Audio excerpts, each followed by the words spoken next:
வணக்கம் and welcome back to Jai story box. இன்னைக்கு நாம கேட்க போற கதை சிவகணம். இது ஒரு மர்மம் நிறைந்த த்ரில்லர் வகை நாவல். கதைக்குள்ள போகிறதுக்கு முன்னாடி என்னுடைய சேனலை நீங்க சப்ஸ்கிரைப் பண்ணலைன்னா சப்ஸ்கிரைப் பண்ணிடுங்க.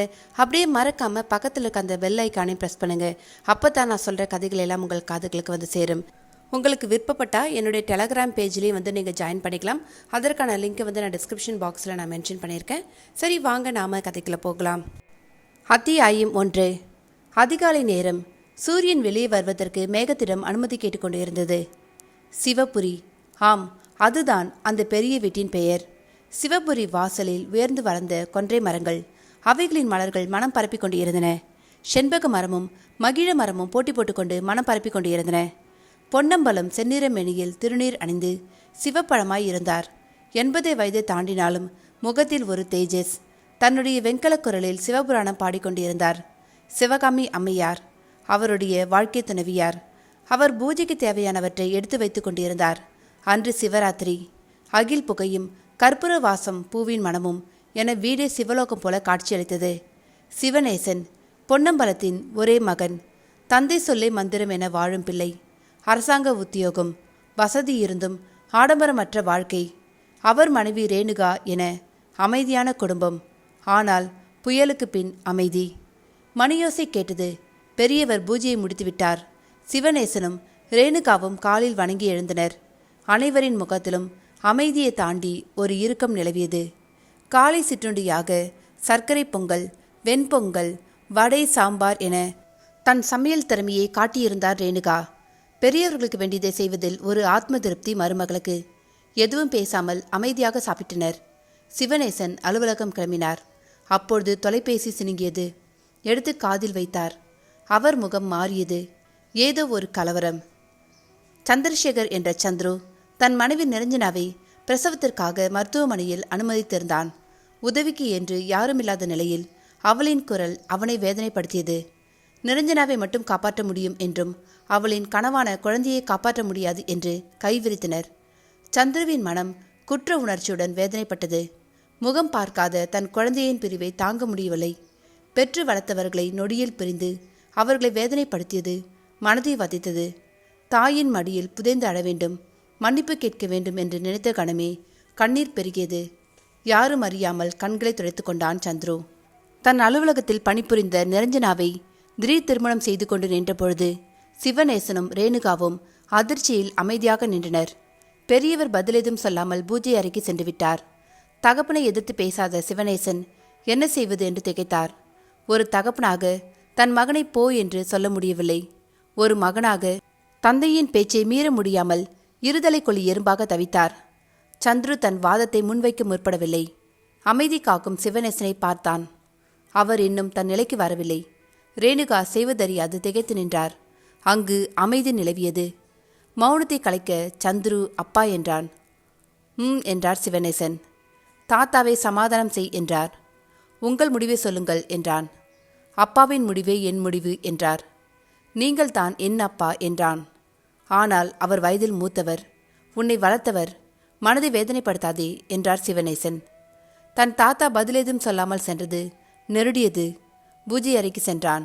அங்கே பொன்னம்பலம் கண்ணை மூடி ஏதோ சிந்தனை செய்து கொண்டிருந்தார். தாத்தா என்று மெதுவாக அழைத்தான். அவர் மௌனம் மேலும் வேதனைப்படுத்தியது. தன் பொருட்களை எடுத்துக்கொண்டு நிரஞ்சனாவுடன் வீட்டை விட்டு வெளியேறினான். இந்த சம்பவம் நடந்து 2 வருடங்கள் ஓடிவிட்டது. நினைவுகள் கலைந்தது. மருத்துவமனையில் இருப்பதை உணர்ந்தான். கைபேசியை எடுத்தான். தாத்தாவிடம் பேசுவதற்காக எண்களை அழுத்தினான். எதிர்முனையில் அப்பாவின் குரல். சந்துருவின் குரல் அடைத்தது. அப்பா என்றான். அப்பா. அந்த குரலுக்கு தான் என்ன ஒரு ஈர்ப்பு! 2 வருடங்கள் கேட்காத சந்துருவின் குரலை கேட்டதும் சிவநேசனின் மனம் குதூகலித்தது. மனதில் அடக்கி வைத்த அன்பு ஊற்றாக கண்களில் நீர் பெருகியது. நாற்காலியில் பொத்தென விழுந்தார் சிவநேசன். தினசரியில் மூழ்கியிருந்த பெரியவர் கண்களை உயர்த்தி என்ன என்பது போல் பார்த்தார். சந்துரு என்று மெதுவாக சொன்னார். என்னப்பா ஆயிற்று என்று கேட்டார். அப்பாவின் குரலை கேட்டதும் சந்துரு உடைந்தான். நிரஞ்சனாவை மருத்துவமனையில் அனுமதித்திருப்பதையும் மருத்துவர்கள் கூறியதையும் சொல்லி குழந்தை போல அழுதான். தந்தையின் மனம் இலகியது. மருத்துவமனை பெயரை கேட்டுக்கொண்டார். தொலைபேசியை வைத்தார். அன்று நடந்ததை மனம் அசை போட்டது. சந்துரு வீட்டை விட்டு சென்றதும் மகனுக்காக பேசுவதற்கு பூஜை அறைக்கு சென்றார் சிவநேசன். அங்கு பெரியவர் மூச்சையுற்று கிடந்தார். லேசான மாரடைப்பு என்று மருத்துவர்கள் கூறினார்கள். எந்த ஒரு அதிர்ச்சியும் தரக்கூடாது என்றனர். தான் பேச நினைத்ததை மறந்தார் சிவநேசன்.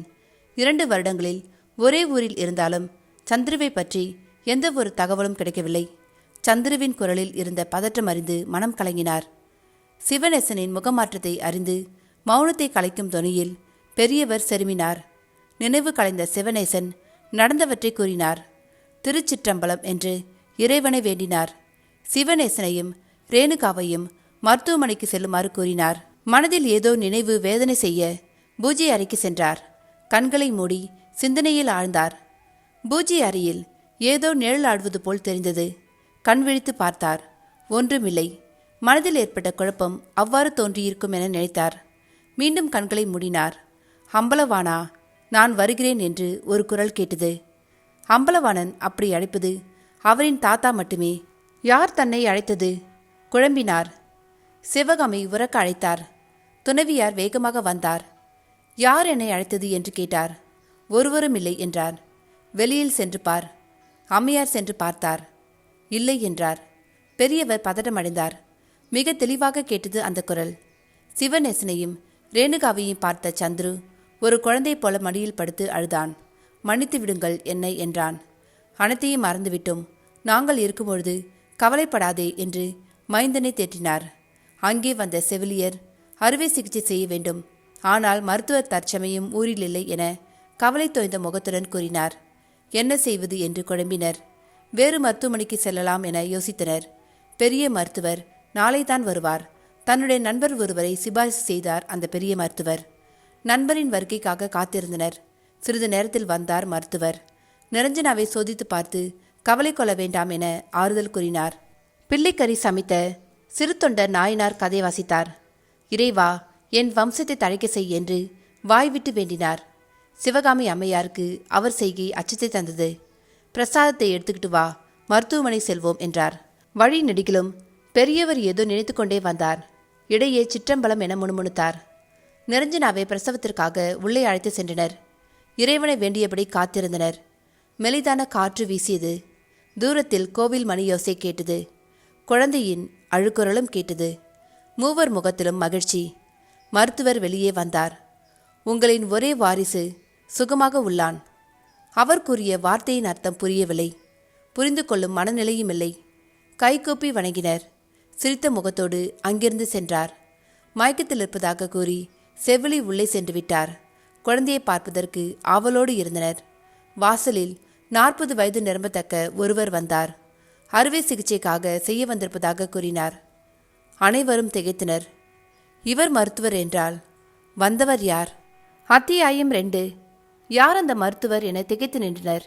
வந்தவர் நல்லதுதான் செய்துள்ளார். ஆனால் யார் அவர்? இந்த கேள்வி அனைவரின் மனதிலும் அச்சத்தை ஏற்படுத்தியது. மருத்துவ நண்பருக்கு ஒன்றும் புரியவில்லை. குழப்பத்தோடு திரும்பி சென்றார். செவிலியர்கள் ஒருவரை ஒருவர் பார்த்தனர். பெரிய மருத்துவரிடம் என்ன பதில் சொல்வது என்று தெரியாமல் பயந்தனர். பெரியவர் துணைவியாருடன் உள்ளே நுழைந்தார். சந்துருவை பார்த்ததும் கண் கலங்கினார். சந்துரு பெரியவரை வணங்கினான். நடந்தவற்றை பெரியவரிடம் விளக்கினார். ஒரு நொடி திகைத்தார். என் அப்பன் தாயுமான சுவாமி தான் மருத்துவராக வந்துள்ளார் என்று மெய்சிலிர்க்க கூறினார். வந்தவர் யார் என்று அறிந்து கொள்ள ஆவலுடன் சிசிடிவியை பார்த்தனர். அவர்களுக்கு ஏமாற்றமே மிஞ்சியது. இதை நம்ப மறுத்தாலும் அதற்கான விடையை தெரிந்து கொள்ள முடியவில்லை. ஆனால் பொன்னம்பலம் மனதார நம்பினார். நிரஞ்சனாவிற்கு மயக்கம் தெளிந்துவிட்டதாக செவிலியர் கூறினார். குழந்தையை பார்க்கும் ஆவலில் நடந்ததை மறந்து உள்ளே சென்றனர். நிரஞ்சனாவின் அருகில் ஒரு பூவைப் போல குழந்தை சிரித்து கொண்டிருந்தது. அவள் முகத்தில் சந்தோஷத்தின் சாயல், சந்திரவின் முகத்தில் பெருமிதம். அனைவரும் மகிழ்ச்சியுடன் குழந்தையை பார்த்தனர். பெரியவரின் முகத்தில் வித்தியாசம் தெரிந்தது. ரோஜா பூ போன்ற அதன் கன்னத்தில் வருடினார். ஆனால் பொன்னம்பலம் குழந்தையின் கால்களை தொட்டு வணங்கினார். அவரின் செய்கை சற்று வித்தியாசமாக இருந்தது. நிரஞ்சனாவை பார்த்து இரு கரம் கொண்டு வணங்கினார். அம்மா, நீ புண்ணியவதி என்றார். கண்களில் நீர் ததும்ப. பெரியவர் உணர்ச்சி வசப்பட்டார். சிவநேசன் அவர் உடல்நிலையை நினைத்து மிகவும் பயந்தார். நடுங்கும் கரங்களால் குழந்தையை வருடினார். என் குலவாரிசு என கூறி மகிழ்ந்தார். சந்துரு நிம்மதி பெருமூச்சு விட்டான். தாத்தா மன்னித்து விட்டார். நிரஞ்சனாவை ஏற்றுக்கொண்டார். சிவப்பிரசாதமான நீரை குழந்தையின் வாயில் ஊற்றினார்.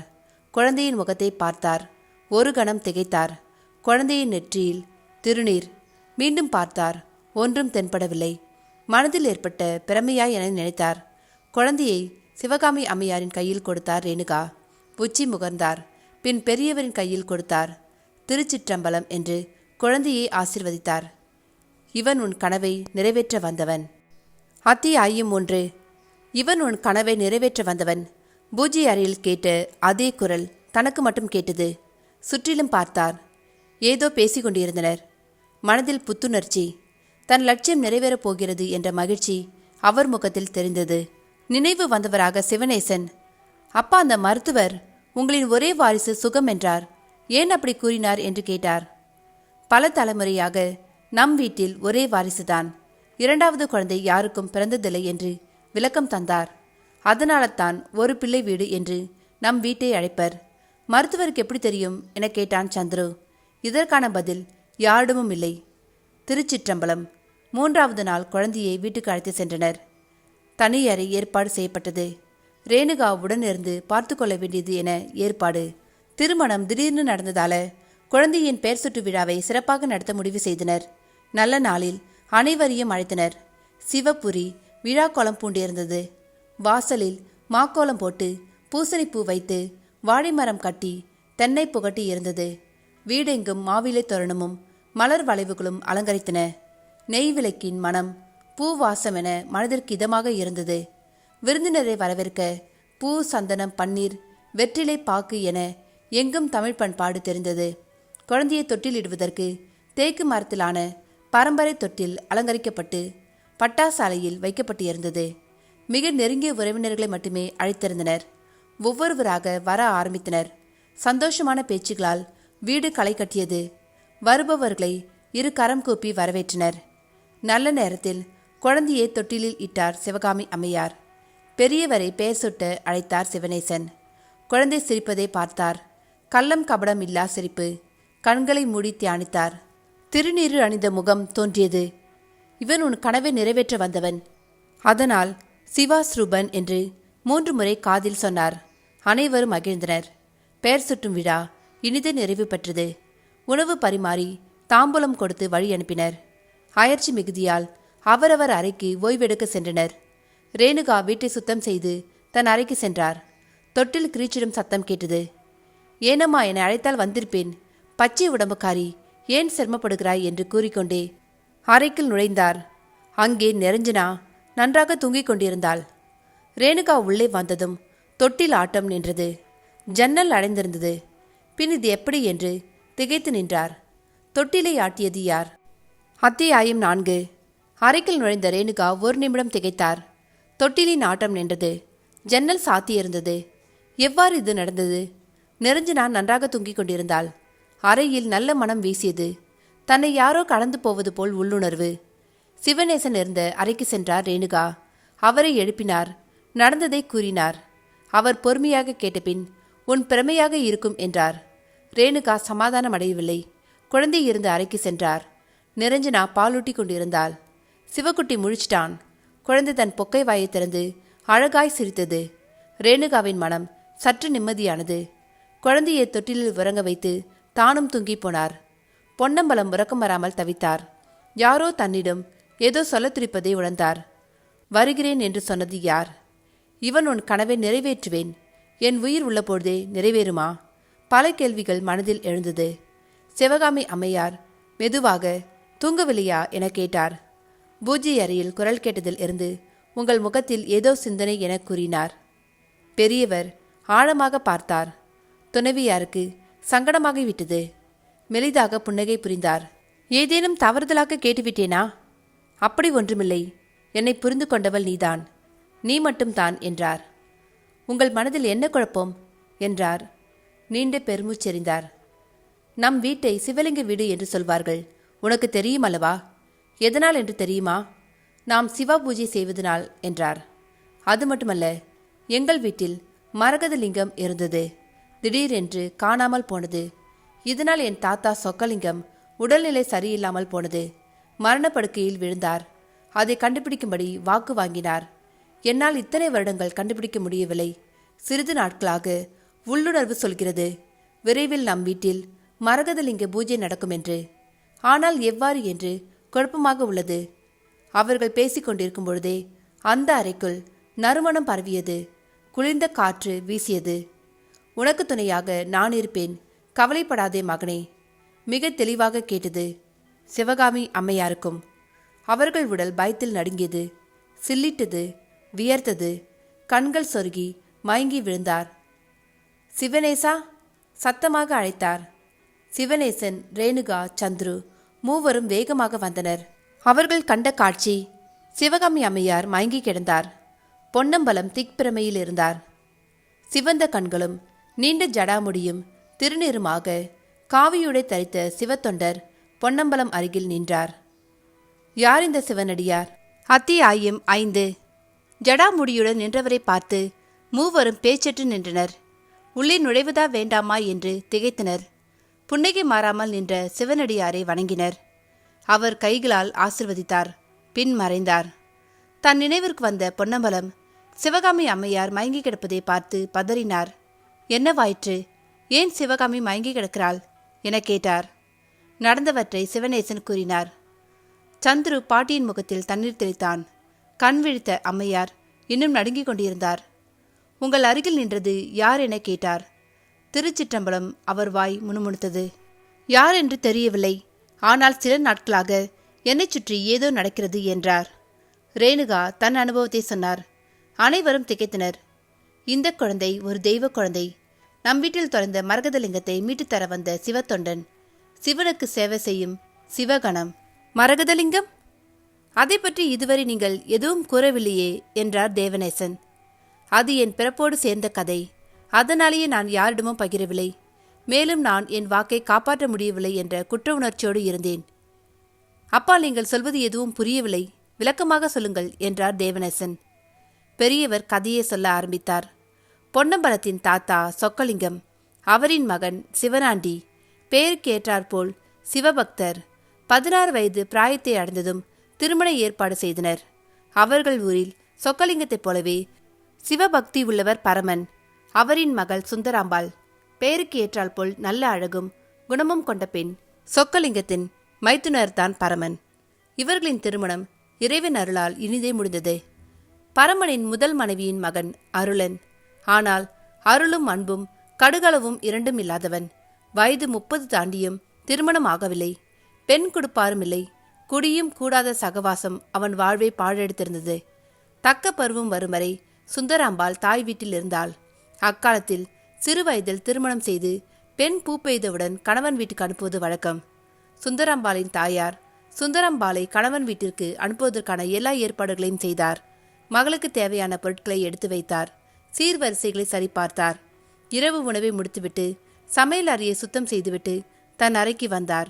சுந்தராம்பாள் குழந்தை போல் தூங்கிக் கொண்டிருந்தார். மகளின் அழகை ரசித்தார். காலையில் பால் கறப்பதற்காக வந்த கோனார் சுந்தராம்பாளின் தாயார் கீழே விழுந்து கிடப்பதை பார்த்தார். அவரை அழைத்து பார்த்தார். ஆனால் பதில் வராமல் போகவே பரமனை அழைத்தார். அவர் வந்து தூக்கி மடியில் கிடத்தினார். அவர் மரணித்திருந்தார். இது இயற்கையான மரணமா? அத்தியாயம் 6. சுந்தரம்பாள் தாயாரின் மரணம் பற்றி பலவித கருத்துக்களை கூறினர். சிலர் அருளனின் செயல் என்றனர். மனமுடைந்த பரமன் என்ன செய்வதென்று தெரியாமல் திகைத்தார்.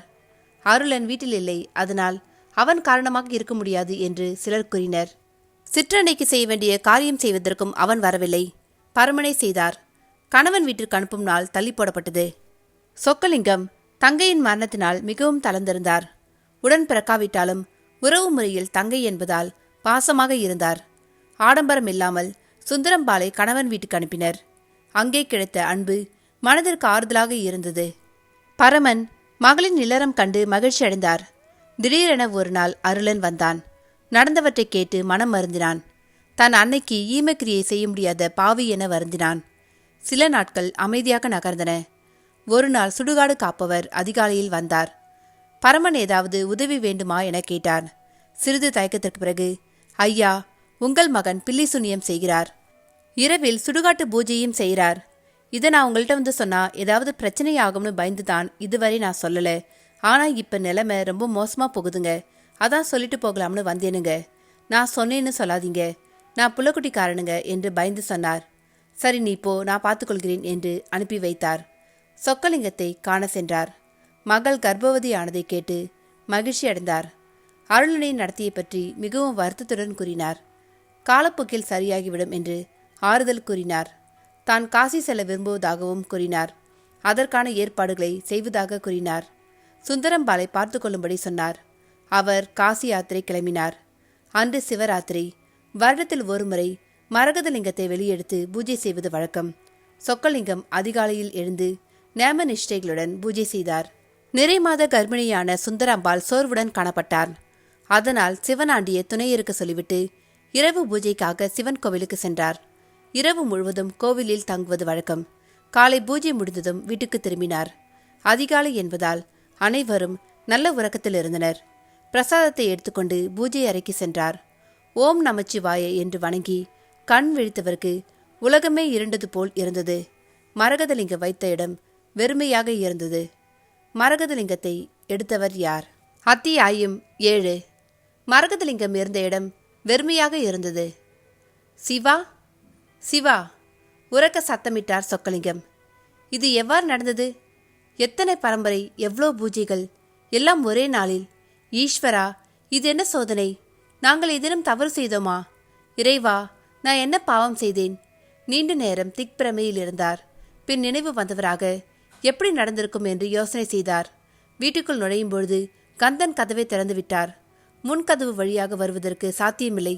பின்வாசலில் முத்தியாவை தாண்டி உள்ளே நுழைந்திருக்க முடியாது. இருவருமே நம்பிக்கைக்கு உரியவர்கள். கந்தன் வயதில் மூத்தவர். சொக்கலிங்கம் பிறப்பதற்கு முன்பிருந்தே வேலை செய்து கொண்டிருந்தார். மிகவும் நம்பிக்கைக்குரியவர். அதனால தான் வீட்டின் தலைவாசல் பொறுப்பு அவரிடம் இருந்தது. முத்தையாவின் குடும்பம் பல தலைமுறையாக அவர்கள் வீட்டிலேயே வேலை பார்த்தனர். நம்பிக்கைக்கு மறுபெயர் முத்தையா. 5 காணி நிலம் கொடுத்து விவசாயம் பார்த்துக்கொள் என்றார் சொக்கலிங்கம். ஆனால் அதை ஏற்க மறுத்து என்னை இந்த வீட்டை விட்டு அனுப்பாதீர்கள் என்று வேண்டினார் முத்தையன். இருவருமே சந்தேகத்திற்கு அப்பாற்பட்டவர்கள். புதிதாக சேர்ந்தவர்களும் நல்லவர்களே. எப்படி நடந்தது? மனதில் குழப்பம். முதலில் கந்தனை அழைத்தார். யாரேனும் புதியவர்கள் வந்தார்களா என வினவினார்.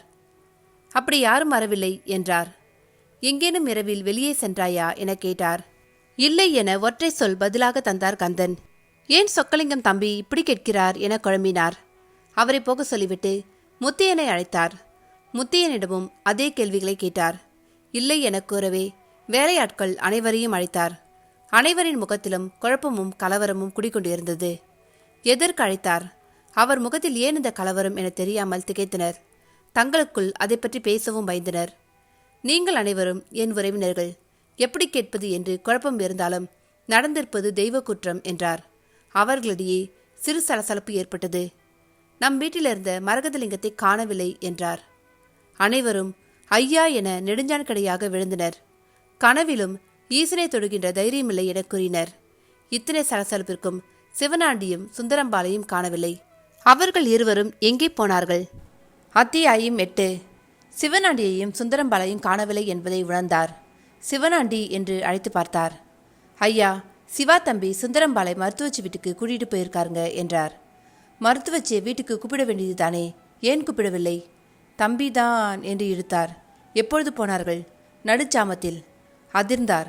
இன்னும் திரும்பி வரலையா? இல்லைங்கய்யா என்றான் கந்தன். வண்டியில தனியாவா போனார்கள்? வண்டிக்காரன் ராமுவும் சம்சாரமும் கூட போனாங்க. என்னது, ராமுவா? ராமு ராத்திரி புறா என் கூட தானே இருந்தான். யாரு போனது? ஈஸ்வரா, இது என்ன மேலும் மேலும் சோதனை? யாராவது மருத்துவச்சி வீட்டுக்கு போய் பார்த்துட்டு வாங்க. தன் நிலை மறந்து கீழே உட்கார்ந்தார். மருத்துவச்சி வீட்டில் அவர்கள் இல்லை என்று சொன்னதும் நிலை குலைந்தார். ஈஸ்வரா, என்னை ஏன் என்று சோதிக்கிறாய்? குழந்தைகளுக்கு ஒன்றும் ஆகியிருக்கக்கூடாது. உனக்கு தொண்டு செய்ய என் வம்சத்தை காப்பாற்று. 4 திசையிலும் தேடுங்கள். ஐயோ, அந்த குழந்தை நிறைமாத கர்ப்பிணி ஆயிற்றே. என்ன பிரச்சனையோ? வீட்டிலிருந்த மரகதலிங்கத்தையும் காணவில்லை. என் குழந்தைகளை யாரோ அழைத்து சென்றிருக்கிறார்கள் என மனவேதனை அடைந்தார். சிறிது நேரத்திற்கெல்லாம் தேடி சென்ற வேலையாட்கள் திரும்பி வந்தனர். எந்த தகவலும் கிடைக்கவில்லை. உச்சி பொழுது நெருங்கிக் கொண்டிருந்தது.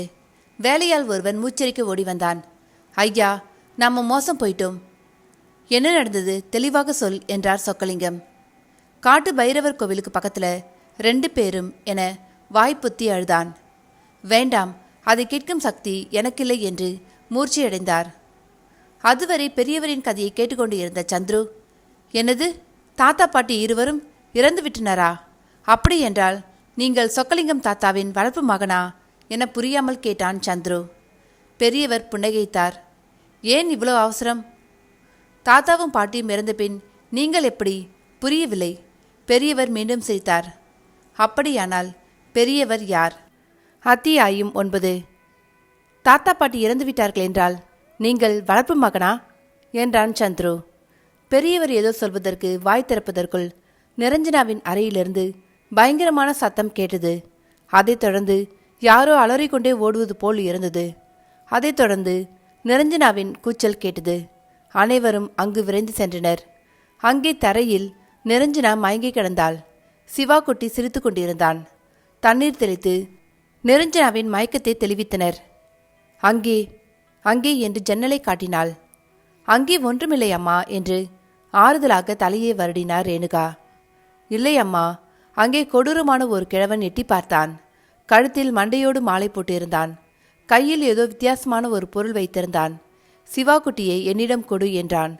நான் மாட்டேன் என்று சொன்னதும் கையில் வைத்திருந்த கோலால் ஏதோ மந்திரம் செய்தான். அப்போ நம்ம சிவா சிரித்துக்கொண்டே ஏதோ செய்தான். வந்தவன் மேல் நெருப்பு மழை போல் பொழிந்தது. அவன் அலறிக்கொண்டே ஓடிவிட்டான் என்று பயத்தோடு நடுங்கிக் கொண்டே கூறி முடித்தாள். அனைவரும் திகைத்தனர். ஏன் இன்று நம் வீட்டில் இப்படி நடக்கிறது என்று சிவநேசன் கேட்டார். எல்லாம் நன்மையின் அறிகுறி என்றார் பெரியவர். தாத்தா, நீங்க சொன்ன கதைக்கும் இங்கே வந்த அந்த கொடூரமானவனுக்கும் ஏதாவது சம்பந்தம் உண்டா என்று கேட்டான் சந்துரு. ஆம் என்று தலையசைத்தார் பெரியவர். என்னது, கதையா? குழப்பத்துடன் கேட்டாள் நிரஞ்சனா. முதல் பகுதியை நான் சொல்கிறேன் தாத்தா, நீங்கள் தொடருங்கள் ஆவலுடன் கேட்டான். குழந்தைக்கு ஆபத்து என்கிறேன், நீங்கள் கதை கேட்கிறீர்கள் எரிச்சலுடன் சொன்னாள் நிரஞ்சனா. அது தொடர்புடையதுதான், பொறுமையாக இரு என்றான் சந்துரு. அதற்கு பின் என்ன நடந்தது தாத்தா என்றான் சந்துரு. இரவு வெகு நேரமாகிவிட்டது, காலையில் சொல்கிறேன் என்றார் பெரியவர். எனக்கு பயமா இருக்கு, எல்லோரும் இங்கே படுத்துக்கொள்ளுங்கள் என்றாள் நிரஞ்சனா. அவன் திரும்பி வரமாட்டான் அம்மா, தைரியமாக தூங்கு என்றார் பெரியவர். அனைவரும் தூங்க சென்றனர். ஆனால் எல்லோரும் நடந்ததை நினைத்து கொண்டிருந்தனர். வாசலில் நின்று அந்த கொடூரன் வீட்டையே பார்த்து கொண்டிருந்தான். யார் அந்த கொடூரன்? அத்தியாயம் 10. காலை கண் விழித்து பார்க்கும்பொழுது சந்துருவை தவிர அனைவரும் எழுந்திருந்தனர். சந்துரு நேராக பெரியவரின் அறைக்கு சென்றான். சிவா குட்டியை கொஞ்சிக் கொண்டிருந்தார் பொன்னம்பலம். சந்துருவை பார்த்ததும், அலுவலகம் போகவில்லையா என்றார். இல்லை தாத்தா, ராத்திரி சரியா தூங்கலையா, அதான் விடுப்பு என்று சொன்னான். போய் குளிச்சுட்டு சாப்பிடு. தாத்தா, கதை என்றான். சாப்பிட்டுட்டு வா என்றார். காலை கடன்களை முடித்துவிட்டு சாப்பிட்டு வந்தான். என் கதை கேட்க அவ்வளோ ஆர்வமா? ஆம், சீக்கிரம் சொல்லுங்கள் என்றான் சந்துரு. பெரியவர் ஆரம்பித்தார். சிவனாண்டியும் சுந்தரம்பாலும் இறந்த செய்தி ஊருக்குள் காட்டுத்தீயாக பரவியது. சொக்கலிங்க வீட்டை நோக்கி சென்றனர். சொக்கலிங்கத்திற்கு ஒரே குழப்பம். யார் அவர்களை அழைத்து சென்றது? எதற்காக கொலை செய்தனர்? மரகதலிங்கத்தை யார் எடுத்தது என பல கேள்விகள் எழுந்தன. அவற்றையெல்லாம் மீறி தன் ஒரே மகனும் நிறைமாத கர்ப்பிணியான மருமகளும் இறந்தது வேதனையும் அதிர்ச்சியும் தந்தது. அவர்கள் மரணம் ஊர் மக்களிடையே பெரும் பயத்தை ஏற்படுத்தியது. அவர்கள் இருவருக்கும் இறுதி யாத்திரைக்கான ஏற்பாடு செய்தனர். அவர்களின் மரணம் தெய்வ குத்தம் என்றும் வம்சம் அழிந்துவிட்டது என்றும் சொக்கலிங்கம் காதுபடவே கூறினர். வெந்த புண்ணில் வேல் பாய்ச்சியது போல் இருந்தது அவர்கள் பேச்சு. பெண்கள் கூடி சுந்தரம்பாளின் உடலை குளிப்பாட்டும் பொழுது சுந்தரம்பாளின் வயிற்றில் அசைவை கண்டனர். பெண்களிடையே பதட்டம். மருத்துவ வச்சு பரிசோதித்துவிட்டு வயிற்றில் குழந்தை உயிருடன் இருப்பதாக கூறினார். குழந்தையை வெளியே எடுத்தனர். அந்த சின்னஞ்சிறு சிசுவை பார்த்து மகிழ்ச்சி அடைவதா அல்லது தன் குடும்பத்தில் ஏற்பட்ட மரணத்தை எண்ணி வேதனை கொள்வதா என்று விரக்தி அடைந்தார். இதோடு அழிய இருந்த தன் குடும்பத்தை காப்பாற்றியதற்காக இறைவனுக்கு நன்றி கூறினார். காரியம் முடிந்தவுடன் வீடு வெறுமையாக இருந்தது. மரகதலிங்கத்தை பற்றி எந்த ஒரு தகவலும் கிடைக்கவில்லை. சில நாட்களுக்கு பிறகு அருளன் வந்தான். தன் தங்கையின் மரணத்திற்காக வேதனைப்பட்டான். இல்லை, நடித்தான். தானே குழந்தையை வளர்ப்பதாக கூறினான். ஆனால் சொக்கலிங்கத்தின் மனதில் ஏதோ ஒரு நெருடல். அதனால் குழந்தையை தர மறுத்துவிட்டார். தாய்மாமன் தனக்கே அக்குழந்தை உரிமையானது என்று வாதிட்டான். அக்குழந்தை அந்த குடும்பத்தின் வாரிசு என தர மறுத்துவிட்டார். அதற்குள் ஊர் மக்கள் கூடவே பின்வாங்கினான். ஊர் மக்கள் அவர்கள் இருவரின் மரணத்திற்கும் இவனே காரணம் என்றும் பில்லி சூனியம் போன்ற கொடூரமான காரியங்கள் செய்வதால் அவனை ஊரை விட்டு துரத்தினர். பல வருடங்கள் அவன் ஊருக்குள் வரவில்லை. அதன்பின் அவன் என்ன ஆனான் என்று யாருக்கும் தெரியவில்லை. குழந்தைக்கு பொன்னம்பலம் என பெயர் வைத்து சொக்கலிங்கம் இறைபக்தியுள்ள நல்ல மனிதனாக வளர்த்தார். இறக்கும் தருவாயில் பொன்னம்பலத்திடம் மரகதலிங்கத்தை எப்படியாவது கண்டுபிடித்து பூஜையை தொடர்ந்து செய்ய வரம் வேண்டினார். அவ்வாறே பொன்னம்பலம் சத்தியம் செய்து தந்தார். அவருக்கு தெரியாது அது அவ்வளோ எளிதான காரியமல்ல என்று. தன்னால் முடிந்த மட்டும் முயற்சி செய்தார். ஆனால் தோல்வியில் முடிந்தது. வருடங்கள் பல கடந்தன. மனதில் வேதனை மட்டும் குறையவில்லை. அவர்கள் ஊருக்கு சிவனடியார் ஒருவர் வந்திருந்தார். அவரிடம் தன் மனக்குறையை கூறினார்.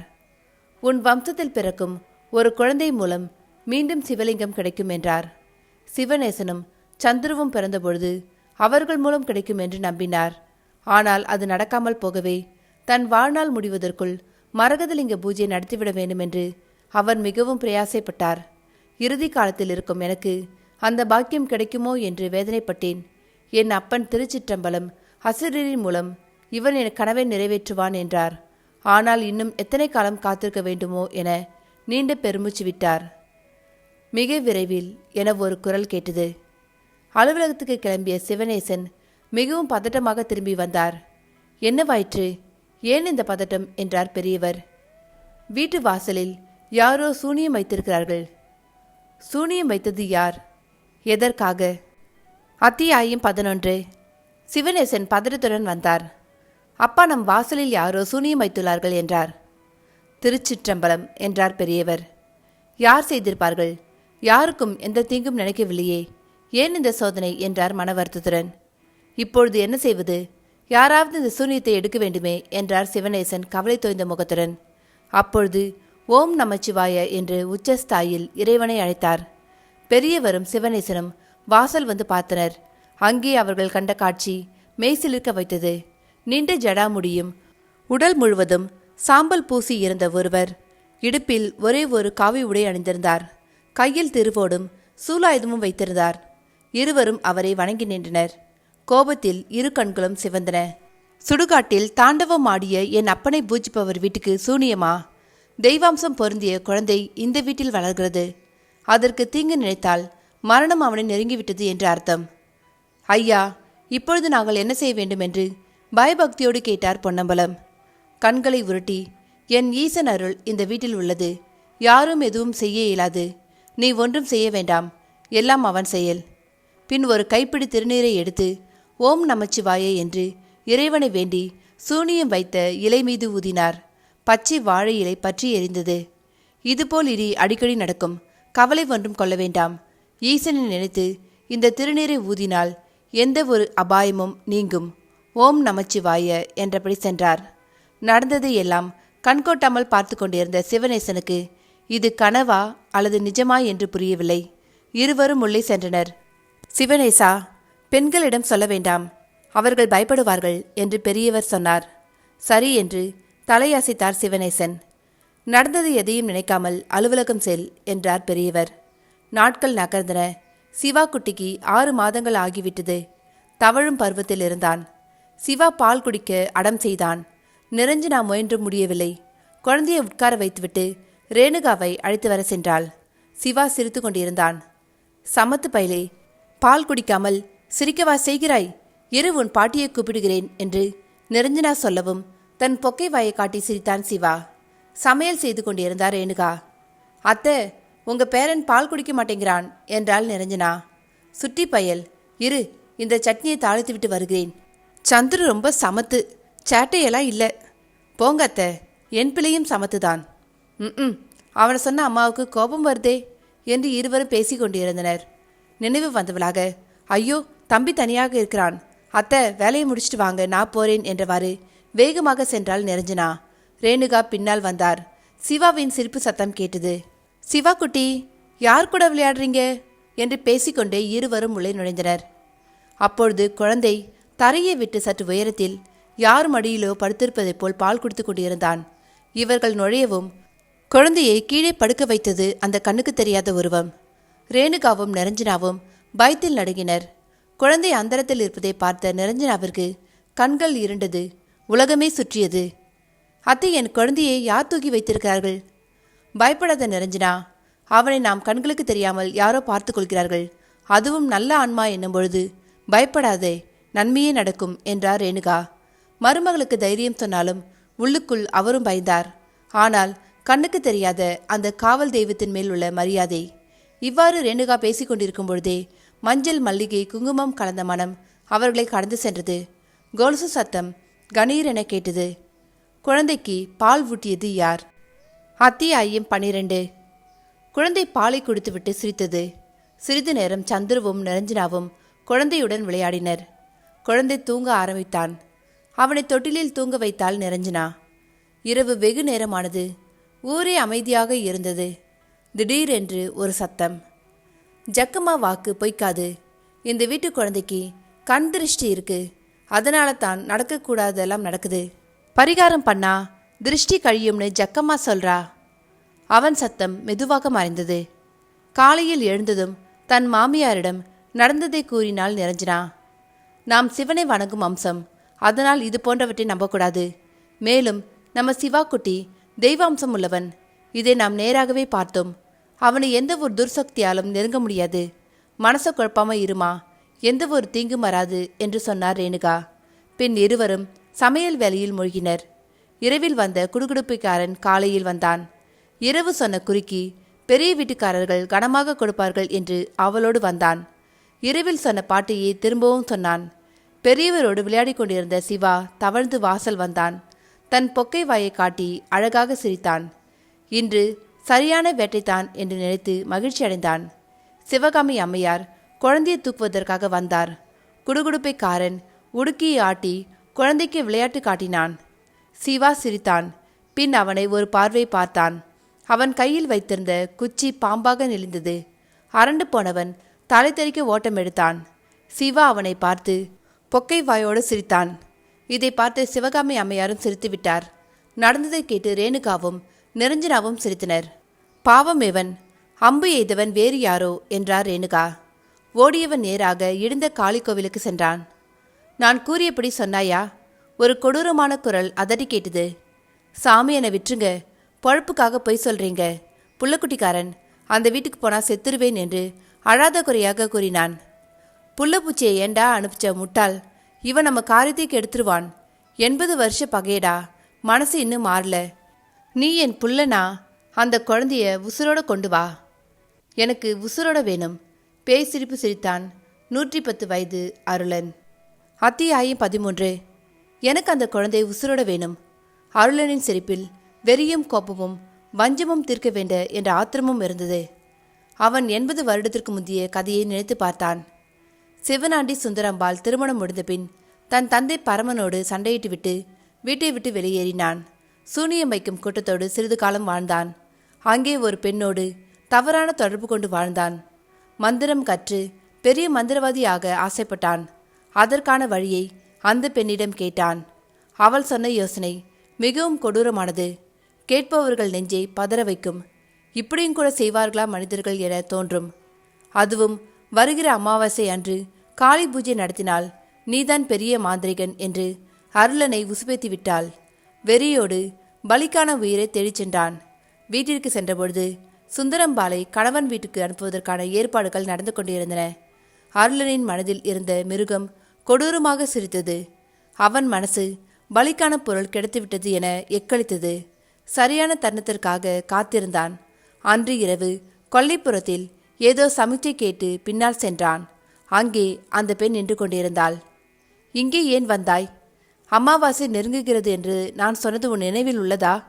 திருமணமாகி கண்ணி கழியாத பெண்ணை காளிக்கு பலி கொடுக்க வேண்டும்.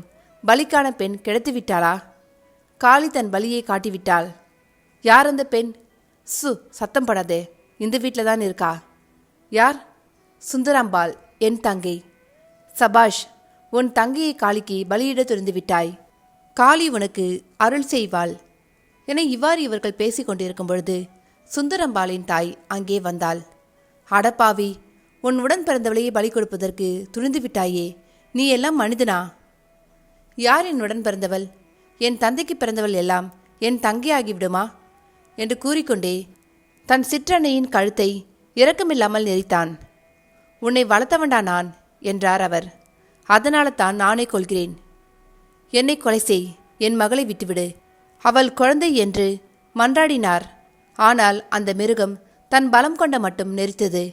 பெண்களின் பாவத்தை அனுபவிப்பாய் என கூறிக்கொண்டே மூர்ச்சையுற்றார். சூனியக்காரி சூழ்நிலை சாதகமாயில்லை என்று வேகமாக ஓடினாள்.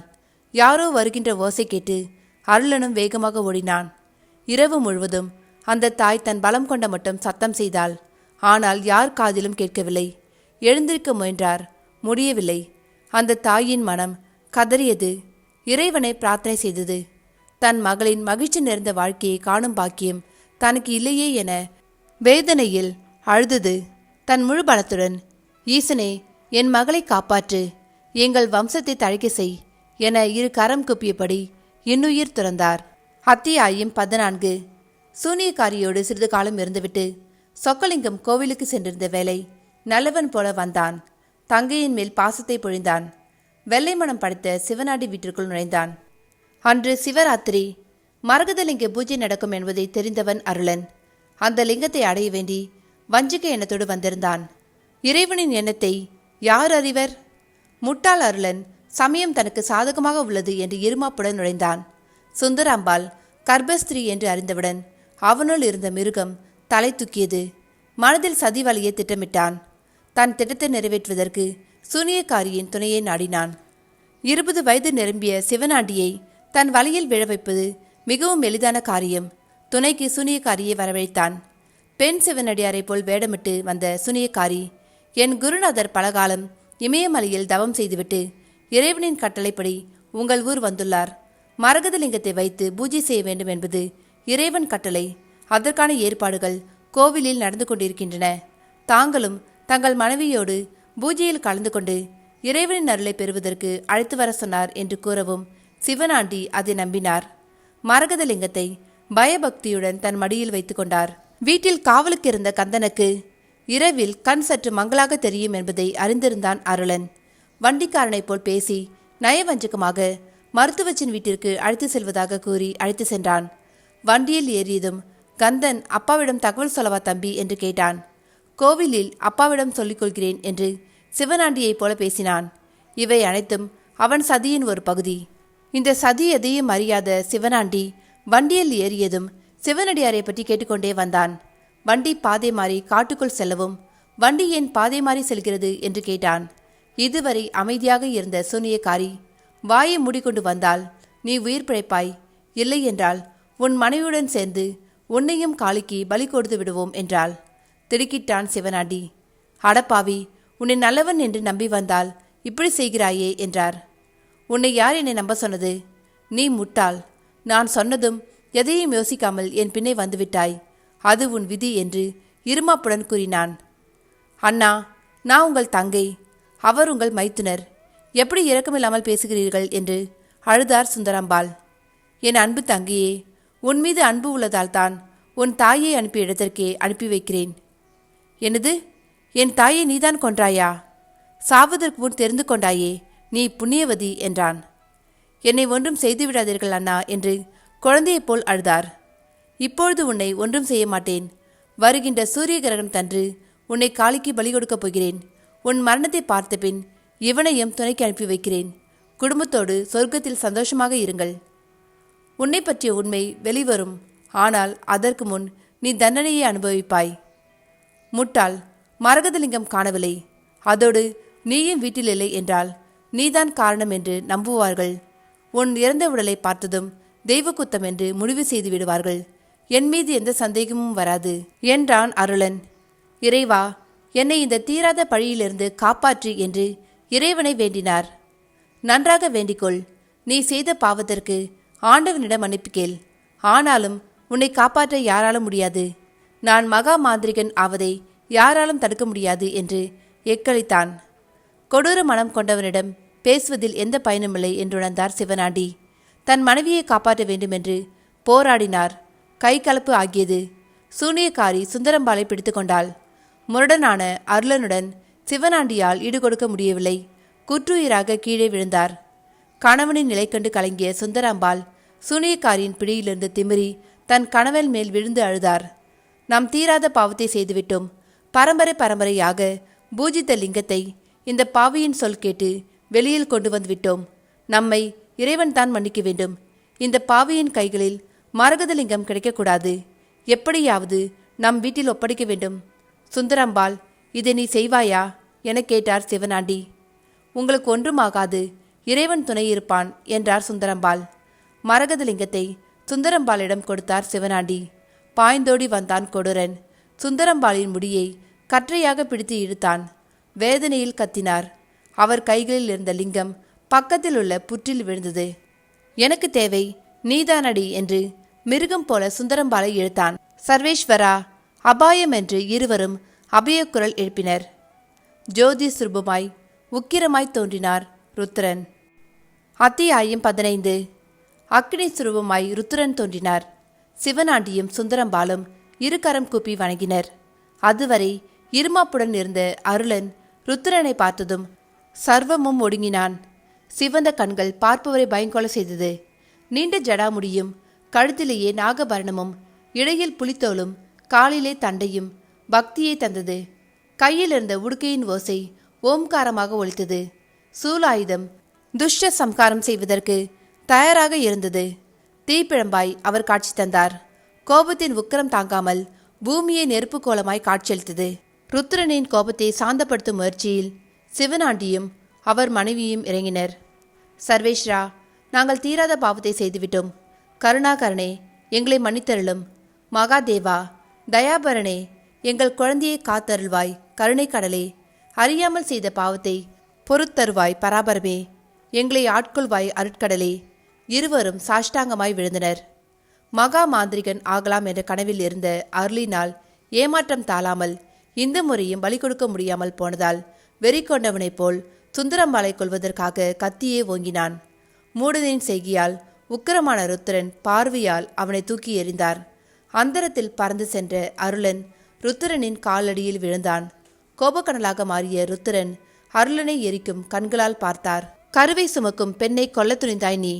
அதனால் உன் மரணம் உன் பிள்ளையால் ஏற்படும். உன் மகனின் முகத்தை பார்த்த கணமே உனக்கு மரணம் ஏற்படும் என்று சாபமிட்டார். சூனியக்காரியை நோக்கி, பெண்ணாய் பிறந்தும் தாய்மை என்ற உணர்வு மனதில் இல்லாததால் குழந்தை பெற்றாலும் பாலூட்டி சீராட்டு பாக்கியம் இல்லாமல் போவாய் என சாபமிட்டார். சாந்த சுரூபமாய் மாறி சிவனாண்டி சுந்தரம்பாள் இருவரையும் நோக்கி, ஊழ்வினை பயனால் இந்த பிறவியில் இத்துன்பத்திற்கு ஆளாகினீர்கள். நீங்கள் செய்த தவறை யாம் மன்னித்தோம். இப்பிறவி நீத்து புற்றில் விழுந்த லிங்கத்திற்கு காவலாக இருந்து உங்கள் வம்சத்தில் பிறக்கும் ஒருவனால் மறுபடியும் யாம் வெளிவருவோம். அப்பொழுது நீங்கள் இருவரும் இவ்வுலகம் விட்டு சிவபதம் அடைவீர்கள் என்று அருள் செய்தார். சிவனாண்டியும் சுந்தரம்பாளும் ஈசனை வணங்கியபடி உயிர் நீத்தனர். இதையெல்லாம் கேட்டு முடித்த காளி, அப்படியென்றால் நான் உங்கள் மகன் இல்லையா? உங்களுக்கு குழந்தையை பிறக்கவில்லையா என்று கேட்டான். நீ என் மகன் இல்லை, வளர்ப்பு மகன். ஆனால் எனக்கு ஒரு குழந்தை பிறந்தது. அந்த குழந்தை என்ன ஆனது? யார் அந்த குழந்தை? இப்பொழுது எங்கு, எப்படி உள்ளது? அத்தியாயம் 16. சிவா குட்டிக்கு 1 வயது பூர்த்தியடைந்தது. உறவினர் அனைவரையும் அழைத்திருந்தனர். வீட்டில் ஆயுஷ ஹோமம் ஏற்பாடு செய்திருந்தனர். சிவா குட்டியின் துருதுருப்பு அனைவரையும் கவர்ந்தது. சந்துருவுக்கும் நிரஞ்சனாவுக்கும் தங்கள் குழந்தையை நினைத்து மிகவும் பெருமிதம் அடைந்தனர். ஹோமம் நடந்து கொண்டிருக்கையில் உடலெல்லாம் சாம்பலும் நீண்ட ஜடாமுடியுடன் இடுப்பில் மட்டும் ஒற்றை ஆடையுடன் வாசலில் வந்து நின்றார் சிவனடியார். ஓம் நமச்சிவாய என சத்தமிட்டு இறைவனை அழைத்தார். ஏற்கனவே சூனியம் வைத்ததை அவர்தான் எடுத்தார்.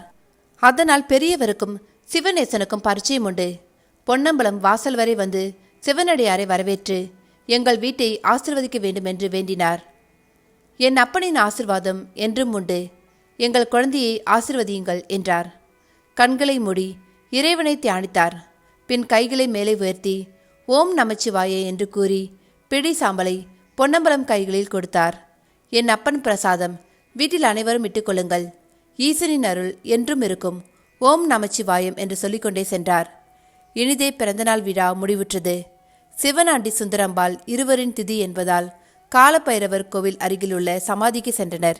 விளக்கேற்றி இருவரையும் நினைத்து வணங்கினர். சாமி கும்பிட்டு கொண்டிருக்கும் பொழுது சிவாக்குட்டி தவழ்ந்து தியானம் செய்து கொண்டிருந்த சிவனடியாரை நோக்கி தவழ்ந்து சென்றான். வா மகனே, இந்த பிறவி எடுத்தது உனக்காகத்தான் என அழைத்தார். அவரின் அகோரி போன்ற தோற்றத்தை பார்த்து ரேணுகாவும் நிரஞ்சனாவும் பயந்தனர். குழந்தை அவர் மடியில் ஏறி அமர்ந்து கொண்டு சிரித்தது. நல்ல பழுத்த பழம், நீண்ட ஜடாமுடி, உடலெல்லாம் சுடுகாட்டு சாம்பல், கண்கள் மட்டும் தீச்சணையமாக ஒளிந்தது. தோற்றத்திற்கு சற்றும் பொருந்தாமல் கண்களில் அன்பு ததுவியது. சாமி, தாங்கள் யார்? எங்கள் வீட்டை காத்து நிற்கும் தெய்வமாய் தெரிகிறீர்கள் என்று கைகள் கூப்பி வணங்கி பணிவுடன் கேட்டார் ரேணுகா.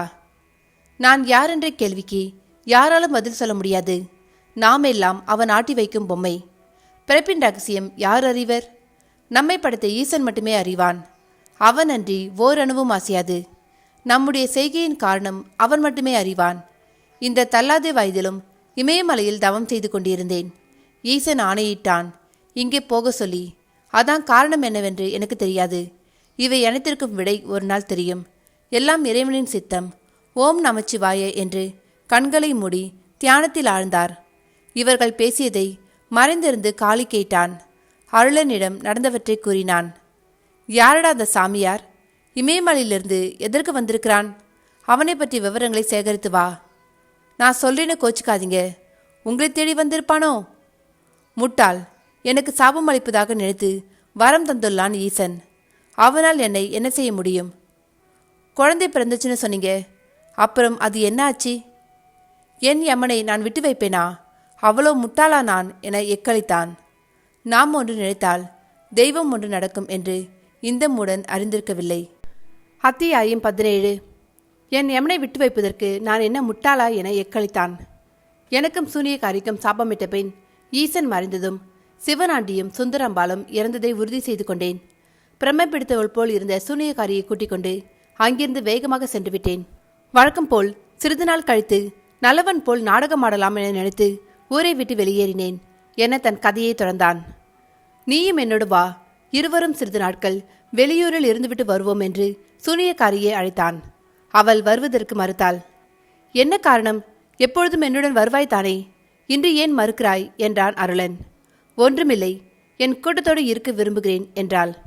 அவள் பதிலில் சந்தேகமடைந்தான். அவள் கழுத்தை நெரித்து, உண்மையை சொல், என்னை ஏமாற்ற நினைத்தால் உன்னை கொன்று விடுவேன் என்றான். வலி தாங்க முடியாமல் நான் உண்மையை சொல்லிவிடுகிறேன் என்றாள். சற்று ஆசுவாசப்படுத்தி கொண்டு, நான் இப்பொழுது கர்ப்பமாய் இருக்கிறேன். என் குழந்தையை நீ கொன்று விடுவாய். என்னை விட்டுவிடு. உன்னை விட்டு கண்காணாத தூரம் சென்று விடுகிறேன். என் குழந்தையால் உனக்கு எந்த ஆபத்தும் வராமல் பார்த்துக் கொள்கிறேன் என்று கெஞ்சினாள். மிருக மனமடைத்த அரக்கன் அல்லவா அவன். அவளிடம், நீ உயிருடன் இருக்க வேண்டுமானால் கருவை கலைத்துவிடு, இல்லை என்றால் உன்னை கொல்வதற்கும் தயங்க மாட்டேன் என்று கொடூரமாக சொன்னான். கரு களைவதற்கான மருந்தை அவள் வாயில் கட்டாயப்படுத்தி ஊற்றினான். அவள் கூச்சலிட்டாள்.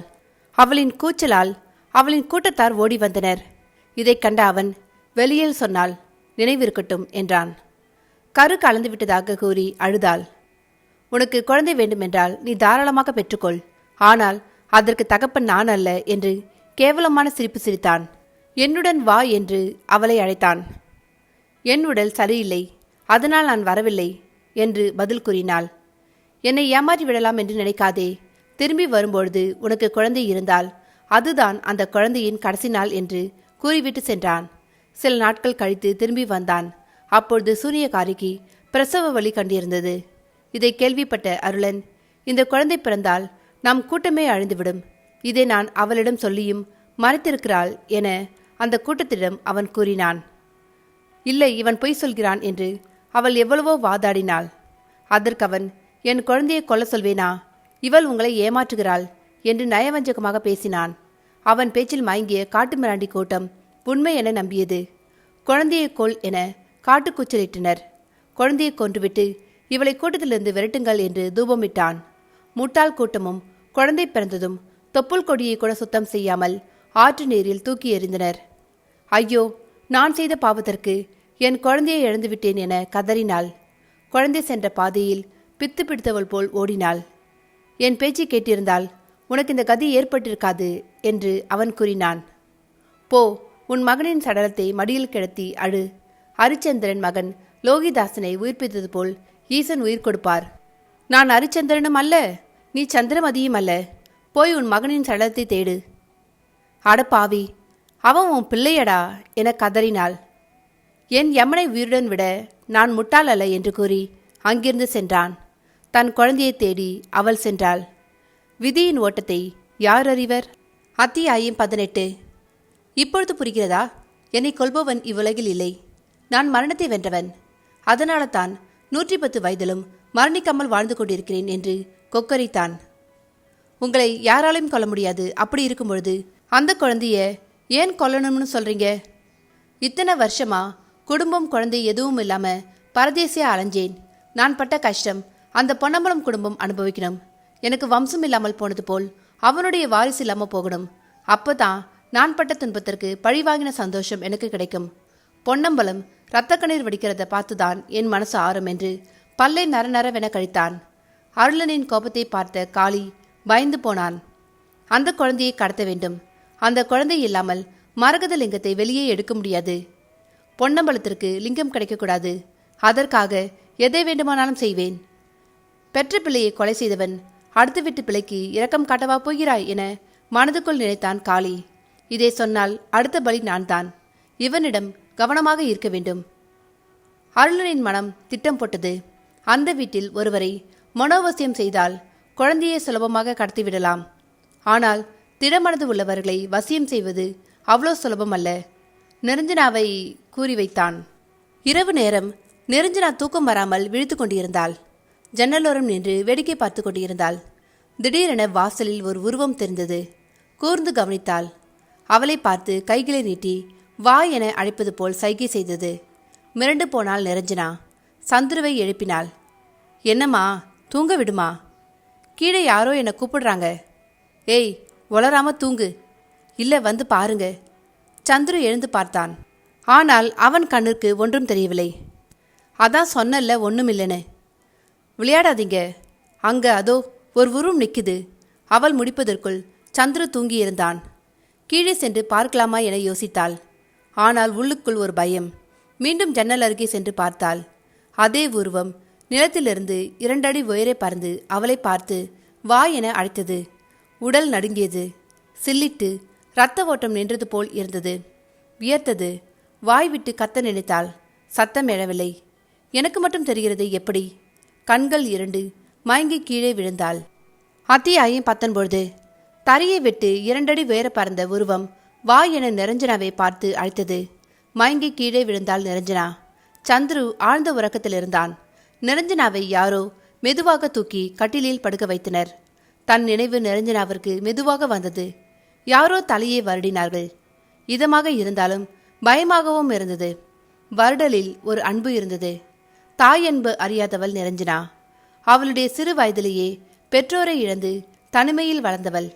அதனால் தலையை கோதிய கைகளின் அன்பு அவள் மனதுக்கு இதமளித்தது. வெளியில் பார்த்த உருவத்தினால் ஏற்பட்ட பயம் கொஞ்சம் கொஞ்சமாக மறைந்தது. கண்களில் தூக்கம் அமுக்கியது. தூங்க ஆரம்பித்தாள். காலையில் கண் விழித்த பொழுது மனசு லேசாக இருந்தது. நடந்ததை சந்திரவிடம் சொன்னாள். அவளை பார்த்து சிரித்தான். அதில் கேலி இருந்தது. சரி, நம்புகிறேன் என்றான். நீங்கள் என்னை நம்ப வேண்டாம், உண்மை எதுன்னு எனக்கு தெரியும் என்று கோபமாக எழுந்து சென்றாள். வீட்டில் உள்ளவர்களிடம் சொன்னாலும் சந்துரு என் மனப்பெருமை என்பான். அதனால் யாரிடமும் சொல்ல வேண்டாம் என முடிவு செய்தாள். சிவா குட்டியை பார்த்தாள். திகைத்தாள். அவன் முடியில் ஜடை பின்னப்பட்டிருந்தது. கன்னத்திலும் நெற்றிலும் பெரிய திருஷ்டி போட்டு இருந்தது.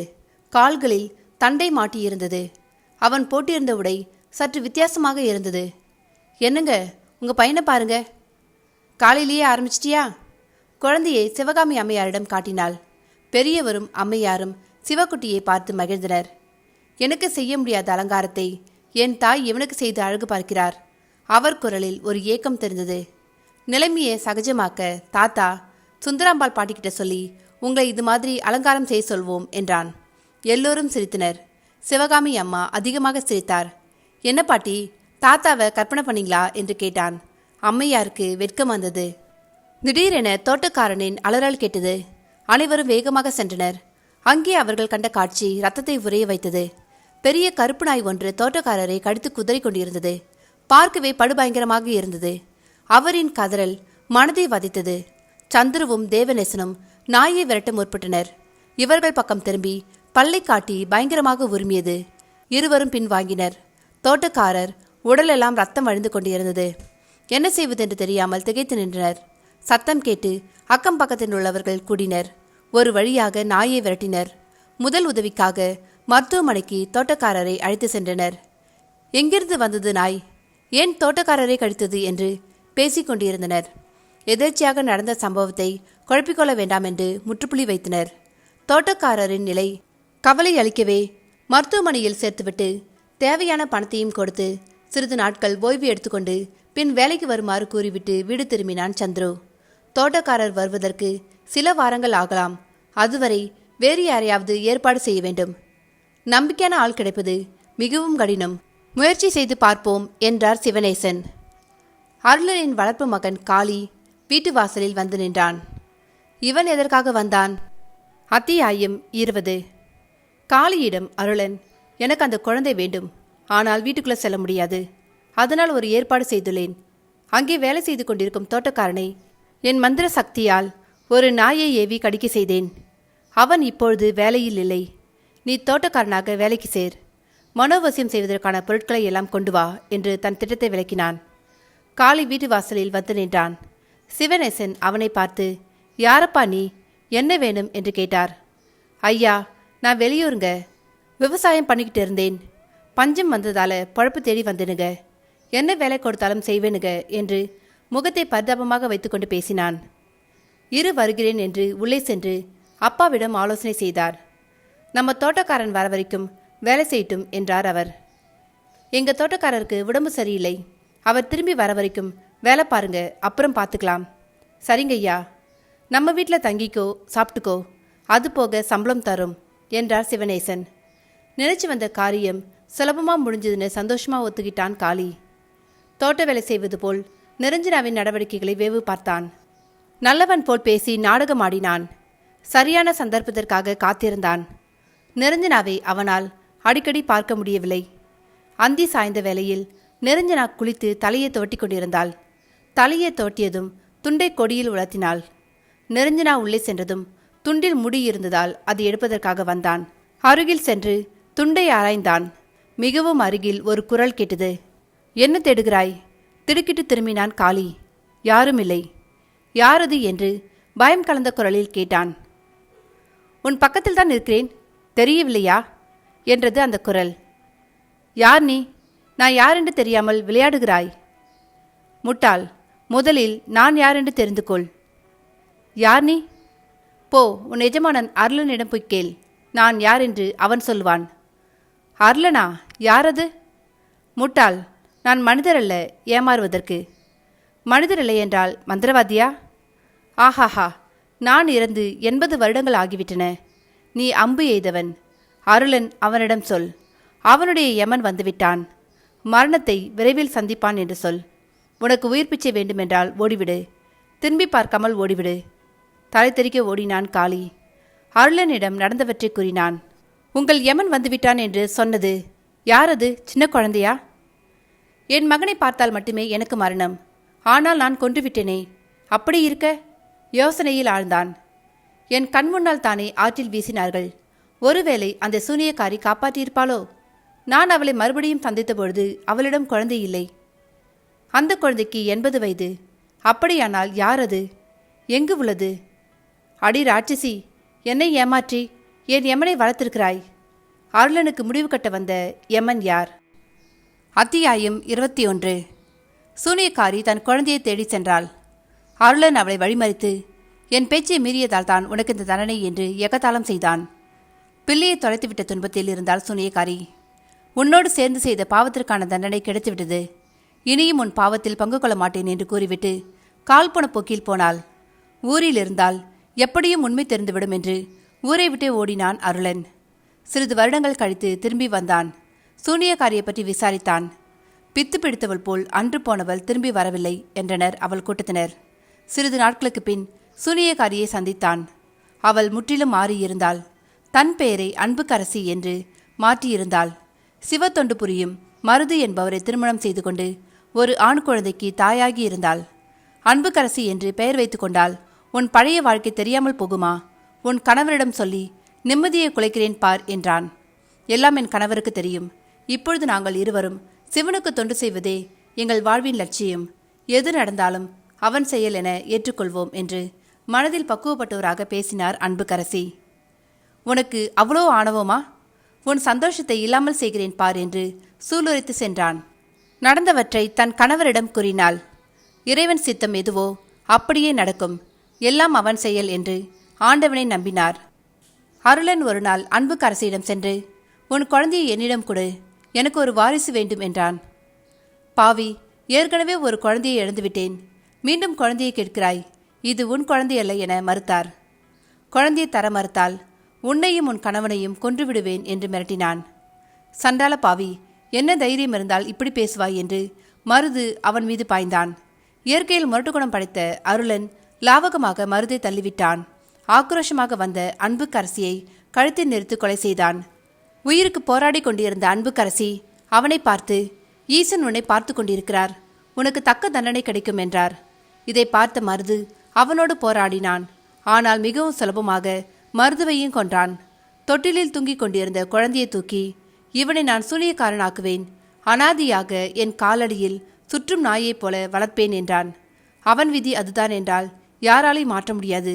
அவனுக்கு உண்மை தெரியும் பொழுது உன் விதியை நினைத்து நீ மிகவும் வருந்துவாய் என கூறி உயிர் துறந்தார் அன்புக்கரசி. மருதுவின் குழந்தை என்ன ஆனது? அத்தியாயம் 22. காளி கூறிய வார்த்தைகள் காதில் ஒலித்தன. உன் யமன் வந்துவிட்டான். அப்படியானால் சூனியக்காரி என்னை ஏமாற்றிவிட்டாள். வந்துவிட்டான் என்றால் இதுவரை அவன் இங்கு இல்லை என்பது தானே அர்த்தம். அந்த குழந்தை உயிருடன் இருக்குமானால் அதற்கு வயது என்பது தள்ளாத வயது. நான் ஒரு மகா மாந்திரிகன், என்னை என்ன செய்துவிட முடியும்? நான் மகா மாந்திரிகன் என்று வெறி கொண்டவன் போல் கத்தினான். அவனுடைய போக்கு வினோதமாய் இருந்தது. வாய் கத்தினாலும் மனதில் பயம், மரண பயம் பற்றி கொண்டது. இதுவரை இல்லாத நடுக்கம். நான் யாருக்கும் பயப்பட மாட்டேன், என்னை யாரும் கொல்ல முடியாது, நான் மரணத்தை வென்றவன், பித்து பிடித்தவன் போல் கத்தினான். காளி என்று கத்தினான். காளி ஓடி வந்தான். நான் வைத்த சூனியத்தை எடுத்தவன் யார்? அகோரி தான் எடுத்தார். யார் அகோரி? எங்கிருந்து வந்தான்? எதற்காக இங்கு உள்ளான்? இதற்கான விடையை கண்டுபிடித்து வா. சரி, தெரிஞ்சிட்டு வரேன். ஆனால் திடீர்னு ஏன் அகோரி மேலே சந்தேகம்? முட்டாள், அந்த சூனியக்காரி என்னை ஏமாத்திட்டான்னு நினைக்கிறேன். ஆத்துக்குள்ளே தூக்கி போட்ட குழந்தை எப்படி உயிர் பழைச்சிருக்கும்? அப்படித்தான் நானும் நினைச்சேன். சுந்தராம்பாளின் ஆவி சொல்வதை பார்த்தால் சந்தேகம் வருது. அகோரி இருக்கும் பைரவர் கோவிலுக்கு சென்றான் காளி. உள்ளுக்குள் ஒரு பயம் இருந்தது. எப்படி கண்டுபிடிப்பது என்று குழம்பினான். யோசனையோடு உள்ளே நுழைந்தான். கண்களை மூடி தியானத்தில் இருந்தார் அகோரி. வா சகோதரா, உன் வரவுக்காக காத்திருக்கிறேன் என்றார் அகோரி. திருக்கிட்டான் காளி. சகோதரனா என்று முழித்தான். ஆம், நீயும் நானும் ஒரு தாய்க்கு பிறந்தவர்கள். என்னது, ஒரு தாயா? உனக்கு என் தாயை தெரியுமா என ஆச்சரிய மேலிட கேட்டான். ஆம், என்னை பெற்றவள்தான் சில வருடங்கள் கழித்து உன்னை பெற்றாள். ஆனால் நாம் இருவருக்கும் தகப்பன் வேறு. நீ என்னை குழப்புகிறாய். நீயும் ஒரு மந்திரவாதி. உன்னை வளர்த்த அருளன் தான் உன் தாய் தகப்பனை கொன்றவன். என்னை ஏன் கொல்லவில்லை?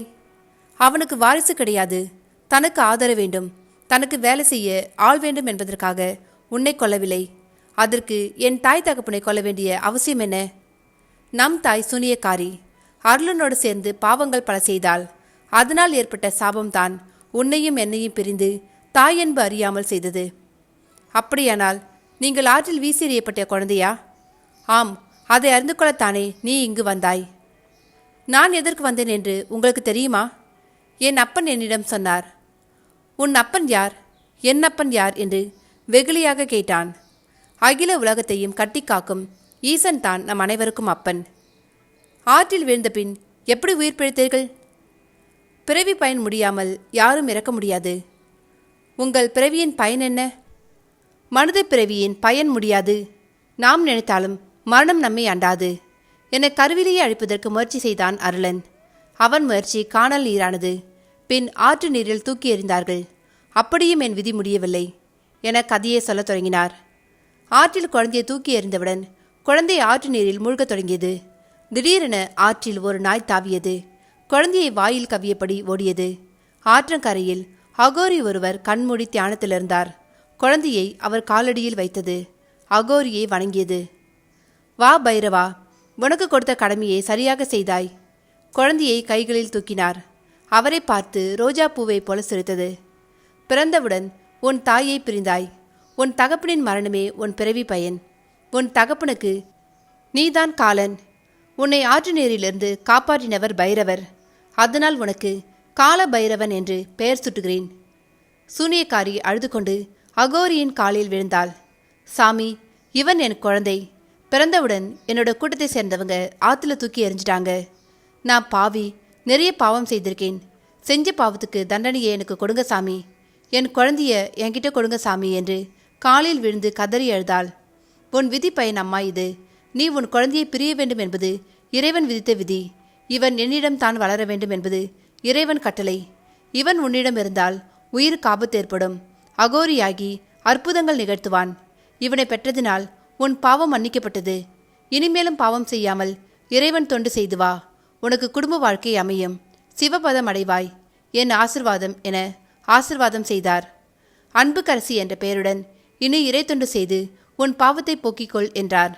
அருகில் உள்ள சிவன் கோவிலுக்கு உழவார பணி செய்து தன் வாழ்நாளை இறைவனுக்கு அர்ப்பணித்து வாழ்ந்து வந்தார் நம் அன்னை என்று முடித்தார் அகோரி. ஆனால் நான் எப்படி அருளனிடம் வளர்ந்தேன்? உன் பெற்றோரை கொன்று உன்னை தூக்கி சென்று விட்டான். தனக்கென்று ஒருவன் வேண்டும் என்பதால் உன்னை வளர்த்தான். வாழ்க்கையில் எந்த ஒரு நல்ல பழக்கத்தையும் உனக்கு அவன் சொல்லித்தரவில்லை. சராசரிக்கும் கீழான மனிதனாக நீ வளர்ந்திருக்கிறாய். காளி தன் விதியை நினைத்து வேதனை கொண்டான். இதுதான் என் விதியா? அர்த்தமற்ற வாழ்க்கையை வாழ்ந்து கொண்டிருக்கிறேன் என வேதனைப்பட்டான். உன் வாழ்க்கையும் பயனுள்ளதே. அருளனுக்கு இறுதி காலம் நெருங்கிவிட்டது. அவன் மரணத்தில் உன் பங்கு உண்டு என்றார் அகோரி. நான் உங்களுக்கு பணி செய்து என் காலத்தை கழித்து விடுகிறேன் என்றான் காளி. இன்னும் சிறிது காலம் நீ அருளனோடு இரு. பின் என்னோடு இறை தொண்டு செய்து உன் வாழ்க்கையை பயனுள்ளதாக மாற்றிக்கொள் என்றார் அகோரி. அவ்வாறே செய்கிறேன் என்றான். ஆனால் உனக்கு ஏதும் தெரியாதது போல் நடந்து கொள். உன்மீது சந்தேகம் வராமல் பார்த்துக்கொள் என்றார் அகோரி. கண்களை மூடி மந்திரம் சொன்னார். தன் கைகளை திறந்தபொழுது அதில் தாய்த்து இருந்தது. காளியிடம் கொடுத்து இதை கட்டிக்கொள். அருளனின் மந்திரம் உன்னை ஒன்றும் செய்யாது என்றார். இதை ஏதும் அறியாத அருளன் அகோரி மீது சூனியம் வைத்துக் கொண்டிருந்தான். மந்திர உச்சாரணம் செய்வதற்கு வாயை திறந்தான். அவன் தொண்டை அடைத்தது. கைகள் நடுங்க ஆரம்பித்தது. மனதில் பயம் பற்றியது. அகோரியின் மீது கருநாகத்தை ஏவினான். பயத்தில் மந்திரத்தை தவறி உச்சரித்தான். அவன் ஏவிய நாகம் அவனை நோக்கி வந்தது. என்ன செய்வதென்று திகைத்தான். சீறி கொண்டு வந்த கருநாகம் அவன் கழுத்தை சுற்றி நெரித்தது. அத்தியாயம் 24. நீ அருளனோடு சிறிது காலம் அவனுக்கு உதவி செய்வது போல் அவன் நடவடிக்கைகளை கவனி. எந்த ஒரு சந்தர்ப்பத்திலும் உனக்கு உண்மை தெரியும் என்பது அவனுக்கு தெரியக்கூடாது. கவனமாக இரு. ஈசன் அருள் உன்னோடு இருக்கும். ஓம் நமச்சிவாய என்று அனுப்பி வைத்தார். காளி அருளனின் இருப்பிடம் வந்தான்.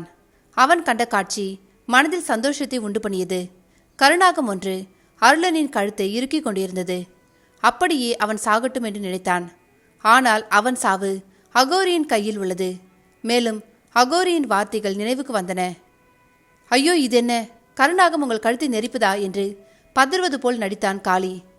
முட்டாள், அந்த மந்திரக்கோலை எடுத்து இந்த சனியனை விரட்டு என்று கத்தினான் அருளன்.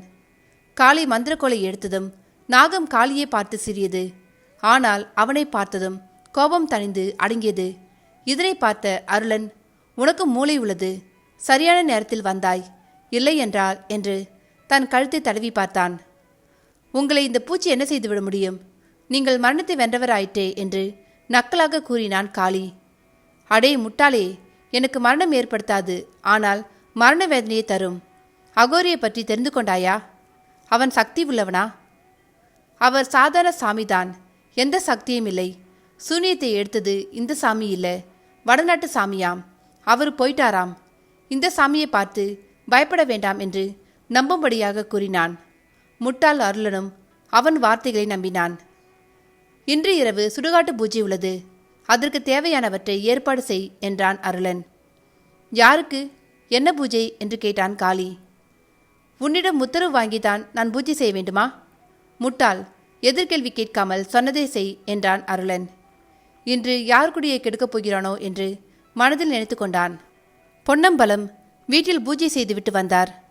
சிவனேசா, இன்று கிரகங்கள் சரியில்லை, அதனால் முடிந்தவரை வீட்டிற்கு சீக்கிரம் வந்துவிடு. சந்திரவிடமும் சொல்லிவிடு. குழந்தை சிவாவை கவனமாக பார்த்து கொள்ள வேண்டும் என்று சொன்னார். இறைவா, உன்னை காணும் பாக்கியம் என்று எனக்கு கிடைக்கும் என்று மனதில் வேண்டிக் கொண்டார். காலை எழுந்தது முதல் நிரஞ்சனா சோர்ந்து காணப்பட்டாள். மனதில் ஏதோ குழப்பம், பயம், கோபம், எரிச்சல் மாறி மாறி வந்தது. என்னாச்சு நிரஞ்சனா, கவலையாய் இருக்க என்றான் சந்துரு. எதுவும் இல்லை, ஆனால் மனசு சரியில்லை, உடம்பு சரியில்லை என்றாள். சாயங்காலம் வரும்பொழுது மருந்து வாங்கி வரவா? இல்லை வேணாம், தூங்கினால் சரியாயிடும். அம்மாவிடம் சொல்லி கஷாயம் சாப்பிடு, சரியாயிடும். ஆதரவாக தலையை கோதினான். அம்மா, நிரஞ்சனாவிற்கு உடம்பு சரியில்லை, கொஞ்சம் பார்த்துக்கோங்க. சிவா குட்டியை நீங்களே பார்த்துக்கோங்க என்று கூறிவிட்டு அலுவலகம் சென்று விட்டான். நிரஞ்சனா பகல் முழுவதும் தன் அறையை விட்டு வெளியே வரவில்லை. சந்துரு அலுவலகத்திலிருந்து திரும்பி வந்தான். நிரஞ்சனா நன்றாக தூங்கிக் கொண்டிருந்தாள். நெற்றியை தொட்டு பார்த்தான், காய்ச்சல் இல்லை. தொந்தரவு செய்யாமல் வெளியே வந்தான். அம்மா, நிரஞ்சனா சாப்பிடலையா? மதியம் கஞ்சி குடித்தாள், ஒன்றும் பேசாமல் தூங்கிவிட்டாள். காய்ச்சல் இல்லை, எங்கேயாவது வெளியே கூட்டிட்டு போ, மனசுக்கு ஆறுதலாக இருக்கும் கர்சனையோடு சொன்னாள் ரேணுகா. இரவு உணவின் போதும் எதுவும் பேசவில்லை. உடம்புக்கு என்னமா செய்து? ஒன்றுமில்லை, அசதியாய் இருக்கு என்று சொல்லி வேகமாக சென்றாள். உங்களுக்குள் ஏதாவது பிரச்சனையா என்றார் சிவனேசன். இல்லப்பா என்றான் சந்துரு. சிவா குட்டி பாட்டியின் அறையில் தூங்கிக் கொண்டிருந்தான். சந்துரு அறைக்குள் நுழைந்தபொழுது நிரஞ்சனா நன்றாக தூங்கிக் கொண்டிருந்தாள். அவளை தொந்தரவு செய்யாமல் படுத்துக்கொண்டான். நடு இரவு அருளன் பூஜை செய்ய தயாராக இருந்தான். பூஜை பொருட்களை பார்வையிட்டான். கருஞ்சேவல், கருப்பாடு, குங்குமம், அரளிப்பூ, எலுமிச்சை, பெரிய வாள் என பார்ப்பதற்கே பயங்கரமாக இருந்தது. கருப்பு உடை அணிந்தான். கழுத்தில் மண்டையோட்டு மாலை, நெற்றியில் சிவப்பு குங்குமத்தில் நாமம். தலைமுடியை விரித்து விட்டிருந்தான். சிவந்த கண்களும் பருத்த உதடும், தாடியும் மீசையும் தடித்த தேகம் என பார்ப்பதற்கு பிசாசை போல் இருந்தான். அவன் முன் அக்கினி எரிந்து கொண்டிருந்தது. கருஞ்சேவல் கழுத்தை கழித்து இரத்தத்தை உறிஞ்சினான். இரத்தத்தை ஒரு மண் சட்டியில் பிடித்தான். ஓம் கிரீம் என மந்திரத்தை உச்சாடனம் செய்தான். இரவு நேரத்தின் அமைதியை குலைத்தது அவனின் கொடூரமான குரல். சண்டா, வா, உன் பலியை ஏற்றுக்கொள். அவாகி என உச்சஸ்தாயில் கத்தினான். இரத்தத்தை எடுத்து அக்கினியில் ஊற்றினான். ஜுவாலையிலிருந்து ஒரு உருவம் வந்தது. எனக்கு வேலைக்கோடு என கொடூரமாக கத்தியது. போ, நிரஞ்சனாவை அழைத்து வா என்றான் அருளன். இதோ போகிறேன். நிரஞ்சனா தூக்கம் வராமல் புரண்டு படுத்தாள். அவள் காதுகளில் கொடூரமான குரல் கேட்டது. வா, என்னோடு வா, என்னோடு வந்துவிடு. காதுகளை பொத்தினாலும் குரல் கேட்டுக்கொண்டே இருந்தது. தன் வசம் இழந்தாள். குரலின் கட்டளைக்கு கீழ்ப்படிந்தாள். படுக்கையை விட்டு எழுந்தாள். வாசல் நோக்கி நடந்தாள். அத்தியாயம் 25. வா, என்னோடு வா, உனக்கு சொர்க்கம் காத்திருக்கிறது. வா என ஒரு குரல் அவளை வசியம் செய்தது. சாவி கொடுக்கப்பட்ட பொம்மையைப் போல் வாசல் நோக்கி நடந்தாள் நிரஞ்சனா. சிவனாண்டி சுந்தரம்பாளின் ஆத்மா அவளை தடுத்தது. ஆனால் தன் நிலை மறந்த நிலையில் அவள் சென்றாள். அன்று கிரகங்களின் நிலை சரியில்லாததால் சக்தி குறைந்து காணப்பட்டனர். தங்களால் அக்குழந்தையை காப்பாற்ற முடியவில்லை என நினைத்து வேதனைப்பட்டனர். அவர்கள் இருவரும் ஈசனை நோக்கி வேண்டுதல் செய்தனர். நாம் வணங்கும் ஈசன் ஒரு நாளும் நம்மை கைவிட மாட்டான். நம்பிக்கையோடு இருப்போம். எல்லாம் இறைவன் செயல், நன்மையே நடக்கும். ஈசனே, எங்கள் குழந்தையை காப்பாற்று என 2 ஆத்மாக்களும் இறைவனை வேண்டியது. நம்பினார் கெடுவதில்லை, 4 மறை தீர்ப்பு. நிச்சயம் அவர்களின் வேண்டுதலை இறைவன் நிறைவேற்றுவான். எளியவரின் வேண்டுதலை இறைவன் விரைவில் நிறைவேற்றுவான். காளிக்கு தூக்கம் வரவில்லை. இன்று யாருக்கு சூனியம் வைக்கப் போறான் இந்த சண்டாளன்? சுடுகாட்டிற்கு சென்று பார்த்து விடுவது என்று முடிவு செய்து கிளம்பினான். விரைந்து சுடுகாடு சென்றான். மறைவில் நின்று பார்த்தவனுக்கு பகீர் என்றது. சண்டாவிடம் நிரஞ்சனாவை அழைத்து வா என்று கட்டளையிட்டுக் கொண்டிருந்தான். அகோரியிடம் உடனடியாக சொல்ல வேண்டும் என நினைத்தான். வேகமாக பைரவர் கோவிலை நோக்கி சென்றான். கோவிலுக்குள் காலை எடுத்து வைக்கும் முன் அகோரியின் குரல் கேட்டது. வா காளி, உனக்காகத்தான் காத்து கொண்டிருக்கிறேன். சாமி என்று சொல்ல ஆரம்பித்தான். எனக்கு எல்லாம் தெரியும். நீ கோவிலுக்கு வருவதற்கு முன் மனதை தைரியமாக வைத்துக்கொள். இங்கே பார்க்கும் எதையும் வெளியில் சொல்லாதே. வா உள்ளே என்றார் அகோரி. காளி உள்ளே நுழைந்தான். அவன் பார்த்த காட்சி இரத்தத்தை உறைய செய்தது. அகோரியின் உடல் தனியாக இருந்தது. 2 கால்கள் தனியே கிடந்தன. 2 கைகளும் தனியே கிடந்தது. தலை மட்டும் கண்கள் திறந்து பேசியது. சாமி இது என்று நாக்குழறினான். பயப்படாதே, இது ஒரு வகையான தியானமே. அதனால தான் என்னால் இன்று வெளியில் வர முடியாது. சாமி, நிரஞ்சனாவுக்கு ஆபத்து. நீதான் நிரஞ்சனாவை காப்பாற்ற வேண்டும். சாமி, அந்த மிருகம் எப்படியும் மோப்பம் பிடிச்சிருமே, நான் எப்படி என்றான் காளி. கண்களை மூடி ஏதோ மந்திரத்தை முணுமுணுத்தார். அவர் கைகளில் ஒரு எலுமிச்சை பழமும் குங்குமமும் வந்தது. இந்த பழத்தை வெட்டி குங்குமம் தடவி அருளன் வளர்க்கின்ற தீயில் போட்டுவிடு. நிரஞ்சனாவை வேகமாக இங்கே அழைத்து வந்துவிடு. நீ தாமதிக்கும் ஒவ்வொரு நிமிடமும் ஆபத்து. அதனால சீக்கிரம் வந்துவிடு. அவளின் உயிர் உன் கையில் உள்ளது என்றார் அகோரி. அருளனுக்கு தெரியாமல் எப்படி முடியும்? அவன் எழுந்து செல்லும்பொழுது நீ செய்ய வேண்டும். திருநீரை நெற்றியில் இட்டால் அவள் சுயநினைவோடு உன்னோடு வந்து விடுவாள். போ, ஈசன் அருள் உன்னோடு இருக்கும். திருநீறு கொடுத்து அனுப்பி வைத்தார். காளி சுடுகாடு நோக்கி விரைந்தான். மறைந்து நின்று அருளனின் நடவடிக்கைகளை கவனித்தான். அக்னியின் முன்னால் நிரஞ்சனா அமர்ந்திருந்தாள். கழுத்தில் அரளி மாலையும் நெற்றியில் பெரிய குங்கும பொட்டும் வைத்திருந்தாள். தலைவிரி கோலமாக இருந்தாள். நிரஞ்சனாவை பார்க்க பரிதாபமாக இருந்தது. சரியான நேரத்திற்கு காத்திருந்தான் காளி. ஆக்ரோஷமாக மந்திரத்தை உச்சரித்தான். கருப்பு ஆட்டை ஒரே வெட்டில் வெட்டினான். ஆடு துடிதுடித்து இருந்தது. இதை பார்த்ததும் காளியின் உடல் நடுங்கியது. இரத்தத்தை தீயில் இட்டான். அருகில் பிணம் எரிந்து கொண்டிருந்தது. சிதையிலிருந்து எலும்பு துண்டுகளை எடுத்தான். இதுதான் நேரம் என்று விரைந்து செயல்பட்டான். எலுமிச்சம் பழத்தில் குங்குமத்தை தடவி தீயில் போட்டான். நிரஞ்சனாவின் நெற்றியில் இருந்த குங்குமத்தை அழித்தான். அரளி மாலையை கழட்டி அகோரி கொடுத்த திருநீரை நிரஞ்சனாவின் நெற்றியில் இட்டான். அவள் நினைவு வந்தவுடன் அமைதியாக இருக்கும்படி கூறி அவளை அழைத்து சென்றான். மிகவும் பலவீனமாக இருந்தாள். நிரஞ்சனாவிற்கு இவன் தனக்கு உதவ வந்தவன் என்ற எண்ணம் மட்டுமே இருந்தது. அவளை அழைத்துக்கொண்டு காலபைரவர் கோவிலை நோக்கி வேகமாக சென்றான். திரும்பி வந்து பார்த்தான் அருளன். நிரஞ்சனா இல்லாததை கண்டு ஏமாற்றத்தில் கொடூரமாய் கத்தினான். அக்னியிலிருந்து வந்த இரத்த காட்டேரி, எங்கே என் பலி? எங்கே என் உணவு? எனக்கு அகோர பசி, என் உணவை கொடு என்று கத்தியது. அத்தியாயம் 26. எனக்கு அகோர பசி, என் உணவு எங்கே என்று காட்டேரி கத்தியது.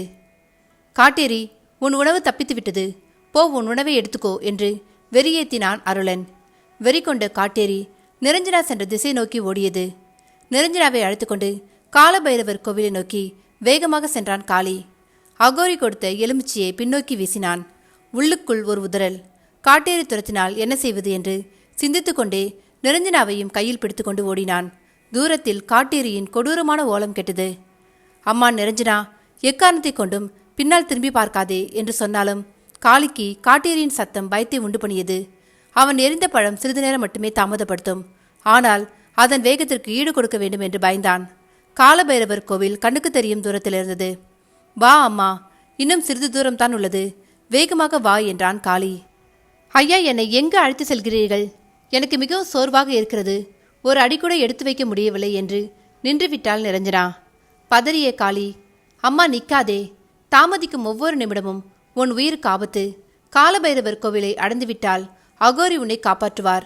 என்னால் ஒன்றும் செய்ய முடியாது, விரைந்து வா அம்மா என்றான் காளி. அவன் கூறிக்கொண்டே இருக்கும் பொழுதே காட்டேரியின் குரல் மிகவும் அருகில் கேட்டது. நிரஞ்சனாவை இழுத்துக்கொண்டு ஓடினான் காளி. கையில் ஒரு பழம் மீதம் இருந்தது. அதை பின்னால் தூக்கி எறிந்தான். என் உணவு எனக்கு வேணும், விடமாட்டேன் உன்னை என்று கத்தியது. காட்டேரியின் குரலை கேட்டு நிரஞ்சனாவிற்கு மரண பயம் வந்தது. ஐயா, என்னை காப்பாற்றுங்கள், எனக்கு பயமாக இருக்கிறது என்று அழத் தொடங்கினாள். கவலைப்படாதம்மா, இதோ வந்துவிட்டோம் என்றான் காளி. இருவரும் கோவிலுக்குள் காலை எடுத்து வைத்தனர். நிரஞ்சனாவின் கைகளை இறுக பற்றியது காட்டேரி. வீறிட்டு அலறினாள் நிரஞ்சனா. காளி பயத்தில் சாமி காப்பாத்துங்க என்று கத்தினான். தன் பலம் கொண்ட மட்டும் கோவிலுக்குள் நிரஞ்சனாவை இழுத்தான். ஆனால் காட்டேரியின் பிடியிலிருந்து அவளை விடுவிக்க முடியவில்லை. சாமி காப்பாத்துங்க, ஆபத்து என்று கத்தினான் காளி. சர்வேஸ்வரா, என்னை காப்பாற்று என்று நிரஞ்சனா இரு கரம் உயர்த்தி இறைவனை வேண்டினாள். காற்றில் மின்னலென பாய்ந்து வந்தது சூலாயுதம். நிரஞ்சனாவை பற்றியிருந்த கைகளை பதம் பார்த்தது. மரண ஓலமிட்டது காட்டேரி. கைகளில் ரத்தம் பீரிட்டது. அதன் மரண ஓலம் இரவின் நிசப்தத்தை கலைத்தது. காட்டேரி கைகளை விட்டதும் நிரஞ்சனா கோவிலுக்குள் வேகமாக நுழைந்தாள். அகோரி ஆங்கார ஸ்ரூபத்தோடு நின்று கொண்டிருந்தார். ஏ இரத்த காட்டேரியே, உன்னை ஏவியவனிடம் போய் சொல், மரணதேவன் உனக்காக காத்து கொண்டிருக்கிறான் என்று. அலறிக்கொண்டே அங்கிருந்து ஓடியது காட்டேரி. காளியை பார்த்து அகோரி, நீ அருளனின் இருப்பிடம் போ, அவனுக்கு சந்தேகம் வராமல் பார்த்துக்கொள் என்றார். பயத்திலிருந்த காளியோ அகோரியிடம், சாமி, அந்த காட்டேரி என்னை ஒன்றும் செய்யாதில்ல என்று அரண்டு போய் கேட்டான். உன்னை ஒன்றும் செய்யாது, பயப்படாமல் போ என்றார் அகோரி. அருளன் வருவதற்குள் அவன் இருப்பிடம் போய் சேர வேண்டும் என்று விரைந்தான் காளி. அடிபட்ட காட்டேரி மயானம் நோக்கி கடுங்கோபத்துடன் சென்றது. அருளன் அது திரும்பி வருவதை பார்த்தான். ஏய் காட்டேரி, என்ன கோலம், உனக்கு என்ன ஆயிற்று என்றான். கோபம் கொண்ட காட்டேரி, என்னை நீ ஏமாற்றி விட்டாய், உன்னை கொல்லாமல் விடமாட்டேன் என்று அருளன் மேல் பாய்ந்தது. என்ன நண்பர்களே, கதையை கேட்டீங்களா? இந்த கதையோட தொடர்ச்சி அடுத்த பாகமாக உங்களுக்கு வரும். அதுவரை இந்த கதையை கேட்டுட்டு உங்களோட கருத்துக்களை பதிவிடுங்க. லைக் பண்ணுங்க, உங்கள் நண்பர்களுக்கும் ஷேர் பண்ணுங்க. என்னுடைய டெலகிராம் பேஜ் நான் கொடுத்துருக்கேன். விருப்பப்பட்டா அந்த பேஜில் நீங்கள் ஜாயின் பண்ணிக்கலாம். நன்றி, வணக்கம்.